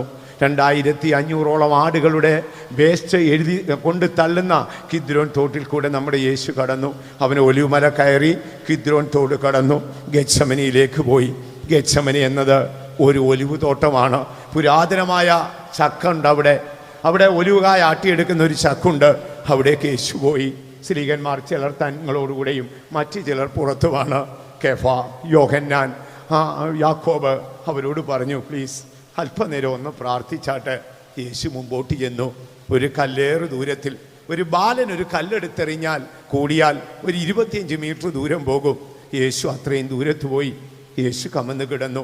പിതാവിൻ്റെ മുഖം ആരായുകയാണ്. ചില നാളുകൾക്ക് മുമ്പ് എന്താണ് യോഹന്നാൻ പറഞ്ഞത്? ഇവൻ ലോകത്തിൻ്റെ പാപം ചുമക്കുവാൻ വന്നതാണ്. മാനുകുലത്തിൻ്റെ പാപം ഒരു ഭാഗത്ത് നുരഞ്ഞു തള്ളുന്നു, മറുഭാഗത്ത് പിതാവ് മുഖം അടച്ചു കളയുന്നു. യേശു പ്രാർത്ഥിക്കുകയാണ്, പിതാവേ, ഈ പാനപാത്രം ഒഴിവാക്കി തരാമോ? ക്ഷണത്തിൽ ആത്മാവ് കയറി പറഞ്ഞു, അങ്ങനല്ല പിതാവേ, തിരിഹിതം പോലെ മതി. വീണ്ടും പത്രോസിനോട് പറഞ്ഞു, പത്രോസേ, ആത്മാവ് ഒരുക്കമാണ്, ജഡം ബലഹീനമാണ്. പെട്ടെന്ന് ദൂതൻ വന്നു യേശുവിനെ ശക്തിപ്പെടുത്തി. യേശു പ്രാർത്ഥിച്ചെഴുന്നേറ്റു. പടയാളികൾ യേശുവിനെ പിടിച്ചു. ശ്രദ്ധിക്കുക സഹോദരങ്ങളെ, ഒറ്റ രാത്രിയിൽ 4 കോടതിയിൽ നമ്മുടെ യേശുവിനെ 5 പ്രാവശ്യം വിസ്തരിച്ചു. രാജ്യദ്രോഹ കുറ്റവാളി എന്ന വണ്ണം 9 പ്രാവശ്യം അവനെതിരെ സംസാരിച്ചു. യഹൂദന്മാരുടെ വിസ്താരത്തിൽ ഇവനൊരു കള്ളപ്രവാചകൻ എന്നും, റോമാക്കാരുടെ വിസ്താരത്തിൽ ഇവൻ റോമൻ സാമ്രാജ്യത്തെ അട്ടിമറിക്കാൻ ശ്രമിച്ചു എന്നുള്ളതായിരുന്നു. അവസാനം 4 കോടതിയിൽ 5 പ്രാവശ്യം വിസ്തരിച്ചു. ഒടുവിൽ പീലാത്തോസിൻ്റെ അടുക്കിലെത്തി. പീലാത്തോസ് അന്നത്തെ ഭരണകർത്താവാണ്. കൈസർ റോമിൽ ഭരിക്കുകയാണ്. കൈസറുടെ കീഴിലുള്ള ഒരു ഭരണകർത്താവാണ് പീലാത്തോസ്. അദ്ദേഹത്തിന് മരണത്തിന് കൊല്ലുവാൻ അധികാരമുണ്ട്. യേശുവിനെ കൊണ്ടുവന്നു. ശ്രദ്ധിക്കുക സഹോദരങ്ങളെ, നമ്മുടെ കർത്താവായ യേശു 2 ശിക്ഷ ഏറ്റു. ഒന്നാമത്തേത് യഹൂദൻ്റെ ശിക്ഷയാണ്. ഒരുവൻ തന്നെത്താൻ ഉയർത്തി ദൈവദൂഷണം പറയുന്നെങ്കിൽ അവന് 39 അടി കൊടുക്കണമെന്ന് മോശ പറഞ്ഞതല്ലേ? അപ്രകാരം പീലാത്തോസ് പറഞ്ഞു, നിങ്ങളുടെ ന്യായപ്രമാണ പ്രകാരം അടിച്ചിട്ട് കൊണ്ടുപോകാം, ഞാൻ മരണയോഗ്യമായതൊന്നും കണ്ടില്ല. ആദ്യമേറ്റത് യഹൂദൻ്റെ ശിക്ഷയാണ്. യേശുവിനെ ഒരു കൽത്തളത്തിലേക്ക് കൊണ്ടുപോയി നിർത്തി. യേശുവിൻ്റെ 2 കൈകളും ചുവരിലേക്ക് വലിച്ചു കെട്ടി. പടയാളികൾ, ഒരു സൈനാധിപൻ ഒരു മേശയിട്ടിരുന്നു. ആ കാലത്ത് ഈ എണ്ണുന്നത് നാണയം പെറുക്കി വെച്ചാണ്. 39 നാണയം അവിടെ അടുക്കി വെച്ചു. മദ്യപിച്ച് മതോമത്തരായ പടയാളികൾ ഇടത്തും വലത്തും വന്നു. അവരുടെ കയ്യിൽ ചമ്മട്ടി ഉണ്ടായിരുന്നു. ഒട്ടകത്തിൻ്റെയും കുതിരയുടെയും തോല് കൊണ്ടുണ്ടാക്കിയ ചമ്മട്ടി. ഈയക്കട്ടകളും അസ്ഥിക്കഷ്ണങ്ങളും ചൂണ്ടകളും ഒക്കെ അതിൽ കെട്ടിയിട്ടുണ്ട്. അവർ അത് വെള്ളത്തിൽ ഒലച്ചു. യേശുവിൻ്റെ മുഖത്ത് ആദ്യം അതൊന്ന് കാണിച്ചു. കർത്താവ് പിതാവിൻ്റെ മുഖം ധ്യാനിച്ചു കൊണ്ടിരുന്നു. മാനകുലത്തിൻ്റെ അകൃത്യം ചുമക്കുകയാണ്. ഗെത്സമനയിൽ വെച്ച് ഹൃദയം തകർന്ന രക്തം വിയർത്തിരുന്നു. ഇപ്പോൾ തന്നെ ശരീരത്തിലെ 1/3 രക്തം ഗെത്സമനയിൽ പോയി കഴിഞ്ഞു. ശരീരമൊക്കെ വിറയ്ക്കുന്നുണ്ട്. ദാഹം കൊണ്ട് നാവ് വരണ്ടുണങ്ങി. യേശുവിനെ 2 ഭാഗത്തേക്കും വലിച്ചു കെട്ടി. പടയാളികൾ അടുത്തു വന്നു. ഇതാ ആ സൈനാധിപനൊരു നാണയം എടുത്തു. നമ്പർ 1 പറഞ്ഞു തീരുന്നതിന് മുമ്പ് ഒരു പടയാളി ചമ്മട്ടിക്ക് ഒച്ചയാടി അടിച്ചു. അടി യേശുവിൻ്റെ മുതുകിലേക്ക് കൊണ്ടുവന്നു. 600 പേശികളും 256 അസ്ഥികളുമുള്ള മനുഷ്യ ശരീരമാണല്ലോ. മനുഷ്യപുത്രനായിട്ടല്ലേ വന്നത്? മുതുകിലാണ് അടിയേറ്റത്. പടയാളി പതുക്കെ ചമ്മട്ടിയൊന്ന് വലിച്ചു നോക്കി. ചൂണ്ടകളും അസ്ഥികളും ഒക്കെ യേശുവിൻ്റെ മുതുകിൽ പതിഞ്ഞിട്ടുണ്ട്. പടയാളി താഴോട്ട് വലിച്ചു. സംഭവത്തിന് 950 വർഷം മുമ്പ് ദാവീദ് പറഞ്ഞു, അവർ എൻ്റെ മുതുക ഉഴവു ചാലുപോലെ കീറി. അടുത്ത സൈനാധിപൻ നമ്പർ 2 പറഞ്ഞു തീരുന്നതിന് മുമ്പ് അടിച്ചു. 39 അടി ഒന്നിനു പുറകെ ഒന്നായിട്ട് അടിച്ചു. ചമ്മട്ടി വലിക്കുമ്പോൾ യേശുവിൻ്റെ ശരീരം ഇങ്ങനെ ആകൃതിയിൽ പിളർന്ന് ത്വക്കും മാംസവും ഒരു ഭാഗത്തേക്ക് പോകുകയാണ്. പടയാളികളുടെ കുതിരകൾ അലറി വിളിക്കുന്നു. സ്വർഗത്തിലെ ദൂതന്മാർ ഭൂമിയിലേക്ക് നോക്കി നിൽക്കുന്നു. മാനകുലത്തോടുള്ള ദൈവത്തിൻ്റെ സ്നേഹത്തിൻ്റെ ആഴമാണല്ലോ കാണുന്നത്. പാതാളത്തിൽ പിശാചുക്കൾ വിറയ്ക്കാൻ തുടങ്ങി. ഒന്നിനു കുറേ ഒന്നായി 39 അടി ഏച്ചു. ശരീരം മുഴുവൻ മുറിവേച്ചു. അതിനുശേഷം റോമന്റെ ശിക്ഷയിലില്ലാത്തൊരു ശിക്ഷയേച്ചു. അക്കാലത്ത് പാലസ്തീൻ, ഇസ്രായേൽ നാടുകളിൽ മലഞ്ചരിവുകളിൽ കാണുന്ന ഒരു പ്രത്യേക സൈസ് വിഷമുള്ള 156 മുള്ള, 6 ഇഞ്ച് 4 ഇഞ്ച് നീളമുള്ള 156 മുള്ളുള്ള ഒരു മുൾക്കിരീടം പടയാളികൾ മെനഞ്ഞെടുത്തു. ഓ, നീ യഹൂദന്മാരുടെ രാജാവാണല്ലേ എന്ന് ചോദിച്ചു. പടയാളികൾ ഒരുവൻ ആ മുൾക്കിരീടം എടുത്ത് ഈ അടിയേറ്റ് ശരീരം മുഴുവൻ മുറിവേറ്റ് രക്തം വാർന്നൊഴുകി മാംസപേശികൾ അടർന്നു പിളർന്നു നിൽക്കുന്ന യേശുവിൻ്റെ തലയിലേക്ക് വെച്ചു. ആ കോല് കൊണ്ട് പതുക്കെ ഒന്ന് അമർത്തി. അപ്പോഴേ യേശു വേദന കൊണ്ട് അലറുവാൻ തുടങ്ങി. പ്രതീക്ഷയാതിരിക്കുമ്പോൾ ദുഷ്ടനായ ഒരു പടയാളി കോലുകൊണ്ട് ഒച്ചയാടി അടിച്ചു. പെട്ടെന്ന് അതിലെ മുള്ളുകൾ യേശുവിൻ്റെ തലയോട്ടിയെ കിഴിച്ച് കണ്ണുകൾ സൈഡിൽ കൂടെ കയറാൻ തുടങ്ങി. ക്രൂശീകരണത്തിൽ ഇത് കാണാൻ പാടില്ല. ഏതാനും സമയത്തിനുള്ളിൽ ആ രക്തം വാർന്നൊഴുകിയാണ്. അഭിഷക്തനായ മശിഹായുടെ താടി രോമത്തിൽ അവർ കൈവിരൽ ചുറ്റി വലിച്ചു പറിച്ചു. അവൻ്റെ മുഖത്ത് കാർക്കിച്ചു തുപ്പി. തലയിൽ ഉറച്ചുപോയ മുള്ള് പിടിച്ചു പൊക്കാൻ ഒക്കാതെ വന്നപ്പോൾ അവർ പതിയെ കമ്പിട്ടിട്ട്, നമ്മൾ ബിൽഡിങ്ങുകൾ വാർത്തിട്ട ശേഷം തട്ടു പൊളിക്കുന്നത് പോലെ ഒരു കമ്പകത്തോട്ട് കയറ്റിയിട്ട ശേഷം ആ മുൾക്കിരീടം മേളോട്ട് പൊക്കി. യേശു വേദന കൊണ്ടലറി. അവനെ കണ്ടാൽ മനുഷ്യനല്ലെന്ന് തോന്നുമാറ് അവനെ അവർ വിരൂപനാക്കി. 4 കോടതിയിൽ 5 പ്രാവശ്യം വിസ്തരിച്ചു. യഹൂദന്റെ ശിക്ഷ 39 അടിയേറ്റു. താടിരോമം വലിച്ചു പറിക്കപ്പെട്ടു. തലയിൽ മുൾക്കിരീടം വെച്ചടിച്ചു.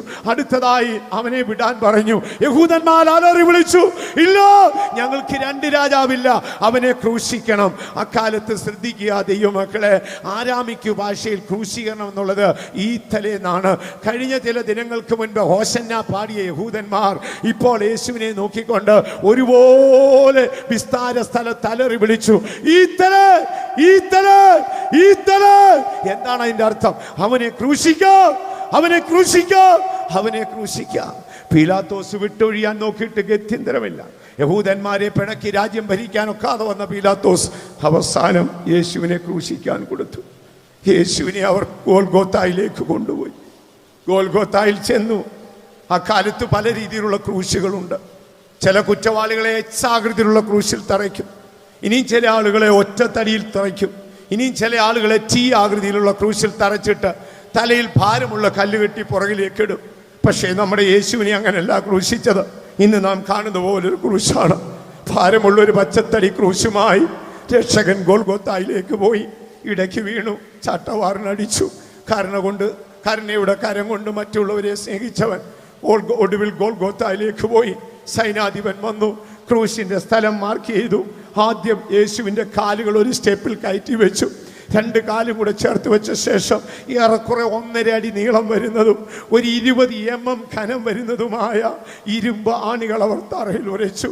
രക്ഷകന്റെ കാൽപാദത്തിൽ നന്മ ചെയ്ത യെരൂശലേമിൻ്റെയും ഗലീല കടൽ തീരത്ത് നടന്ന രക്ഷകന്റെ കാൽപാദത്തിൽ ദുഷ്ടന്മാരായ പടയാളികൾ ആദ്യം ആണി അങ്ങോട്ട് വെച്ചു, തറയിൽ ഉരച്ചു.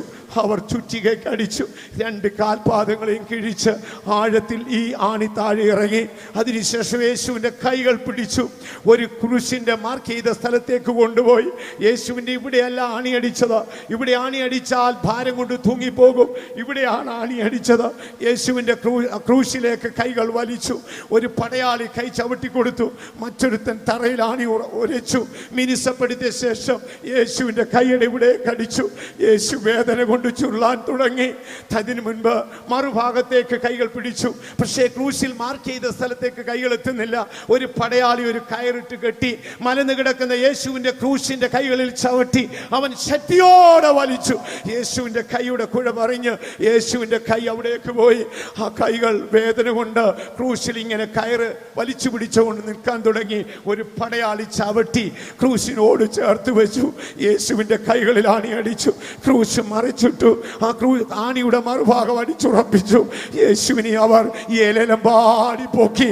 1500 വർഷങ്ങൾക്ക് മുൻപ് പാളയത്തിൽ വന്ന അഗ്നിസർപ്പത്തിന്റെ കടിയേറ്റപ്പോൾ അവർക്ക് വേണ്ടി തൂക്കപ്പെട്ട ന്യായവിധിയുടെ താമര സർപ്പം പോലെ നമ്മുടെ യേശുവിനെ ക്രൂശിൽ തൂക്കി. അവൻ ആകാശത്തിനും ഭൂമിക്കും മധ്യേ തൂക്കപ്പെട്ടു. എന്താ യോഹന്നാൻ പറഞ്ഞത്? അവൻ ലോകത്തിന്റെ പാപം ചുമക്കും. പാതാള വേദനകളെ വഹിച്ചവൻ, അകൃത്യങ്ങളെ ചുമന്നവൻ എനിക്കും നിങ്ങൾക്കും വേണ്ടി മരിച്ചു. ക്രൂശിൽ കിടക്കുകയാണ്. നിമിഷങ്ങൾ കടന്നു പോകുന്നു. ദൗത്യമെല്ലാം ഏൽപ്പിച്ചു. എല്ലാം മറ്റുള്ളവർക്ക് കൊടുത്തു. തൻ്റെ വസ്ത്രം ക്രൂശിച്ച പടയാളിക്ക് കൊടുത്തു. തൻ്റെ രക്തം മാനുകുലത്തിൻ്റെ രക്ഷയ്ക്ക് കൊടുത്തു.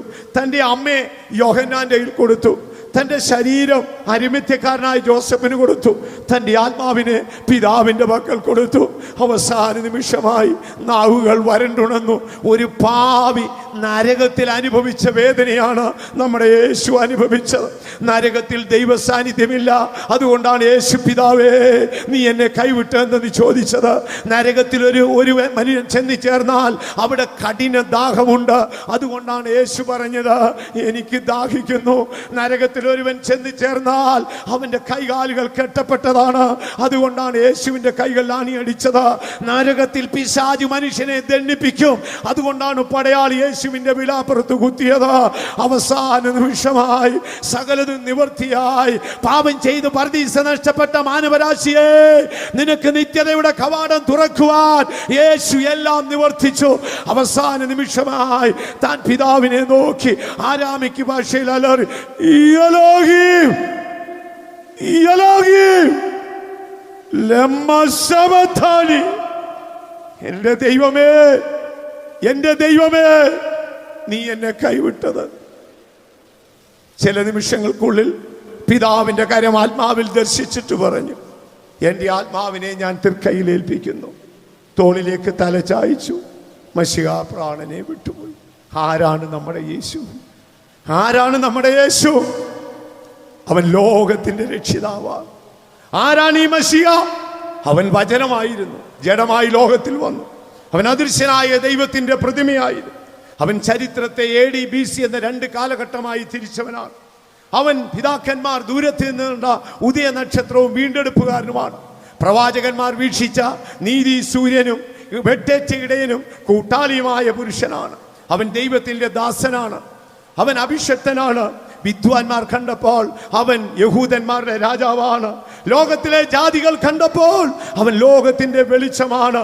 വീണ്ടും നമ്മൾ തിരുവെഴുത്തി ചിന്തിച്ചല്ലോ, അവസാനം വന്നപ്പോൾ പാരമ്പര്യം പറഞ്ഞു അവൻ മനുഷ്യപുത്രനാണെന്ന്. ദാവീദിന്റെ വംശം പറഞ്ഞു അവൻ ദാവീദ് പുത്രനാണെന്ന്. പിശാച് അലറി വിളിച്ചു പറഞ്ഞു അവൻ മഹോന്നതനായ ദൈവത്തിന്റെ പുത്രനാണെന്ന്. ലോകത്തിലെ ഭാരതീയ മഹർഷിമാർ പറഞ്ഞു തമസോമാ ജ്യോതിർഗമയാ മൃത്യോമാ അമൃതംഗമയാ. ഇരുളിൽ നിന്ന് വെളിച്ചത്തിലേക്കും മരണത്തിൽ നിന്ന് ജീവങ്കിലേക്കും വന്നവനാണ് അവൻ. വീണ്ടും അവന് മുന്നോടിയായി വന്ന പൗരോഹിത്യത്തിന്റെ കന്യകയായ യോഹന്നാൻ പറഞ്ഞു അവൻ ലോകത്തിന്റെ പാപം ചുമന്നഴിക്കുന്ന ദൈവത്തിന്റെ കുഞ്ഞാട്. യേശു ആര്? അവൻ ലോകത്തിന്റെ രക്ഷിതാവ്. ഇന്ന് രാത്രി യേശുവിനെ കണ്ടെത്തിയവർ, നന്ദിയുള്ളവർ, സന്തോഷത്തോടെ നമുക്ക് നമ്മുടെ രക്ഷകനെ സ്തുതിക്കാം. ദൈവത്തിന് മഹത്വം ഉണ്ടാകട്ടെ. ഞാൻ ഒരിക്കൽ മദ്രാസിൽ ഒരു മീറ്റിംഗിൽ പങ്കെടുക്കുമ്പോൾ ഒരുപാട് പ്രായമുള്ള ഒരു അമ്മ വന്നതിനോട് ചോദിച്ചു, ബ്രദർ ജോസ് എത്ര വർഷം യേശുവിനെ കുറിച്ച് പ്രസംഗിക്കാം? ഞാൻ പറഞ്ഞു അമ്മേ 1000 വർഷം വാതോരാതെ പ്രസംഗിച്ചാലും തീരാത്ത മഹത്വം അതെന്റെ യേശുവിന് മാത്രമേ ഉള്ളൂ. അവൻ ആരാധനയ്ക്ക് യോഗ്യനാണ്. ലോകത്തിലെ ദൗത്യം തികച്ച് പിതാവിന്റെ അടുക്കൽ ചെല്ലുമ്പോൾ സിംഹാസനം വിട്ടിറങ്ങിയ ദൂതന്മാർ പാടി കുഞ്ഞാടേ നീ യോഗ്യൻ, നീ യോഗ്യൻ, നീ ആരാധനയ്ക്ക് യോഗ്യൻ, നീ സ്തുതികൾക്ക് യോഗ്യൻ, നീ മുദ്രകളെ പൊട്ടിപ്പാൻ യോഗ്യൻ. നീ അറുക്കപ്പെട്ടു. നിന്റെ രക്തം കൊണ്ട് വംശത്തിൽ നിന്ന്, ഭാഷകളിൽ നിന്ന്, ഗോത്രങ്ങളിൽ നിന്ന് അനേകരെ വിലയ്ക്ക് വാങ്ങി. യേശുവിനെ സ്നേഹിക്കാൻ ഒക്കുമോ? ഇന്ന് രാത്രി ഞാൻ നിങ്ങളോട് ചോദിക്കട്ടെ, യേശുവിനെ നിങ്ങൾക്ക് സ്നേഹിക്കാൻ ഒക്കുമോ? നമ്മുടെ സമയം അവസാനിച്ചല്ലോ. ദൈവം അനുവദിച്ചാൽ തുടർന്നുള്ളത് നമുക്ക് പിന്നീട് ചിന്തിക്കാം.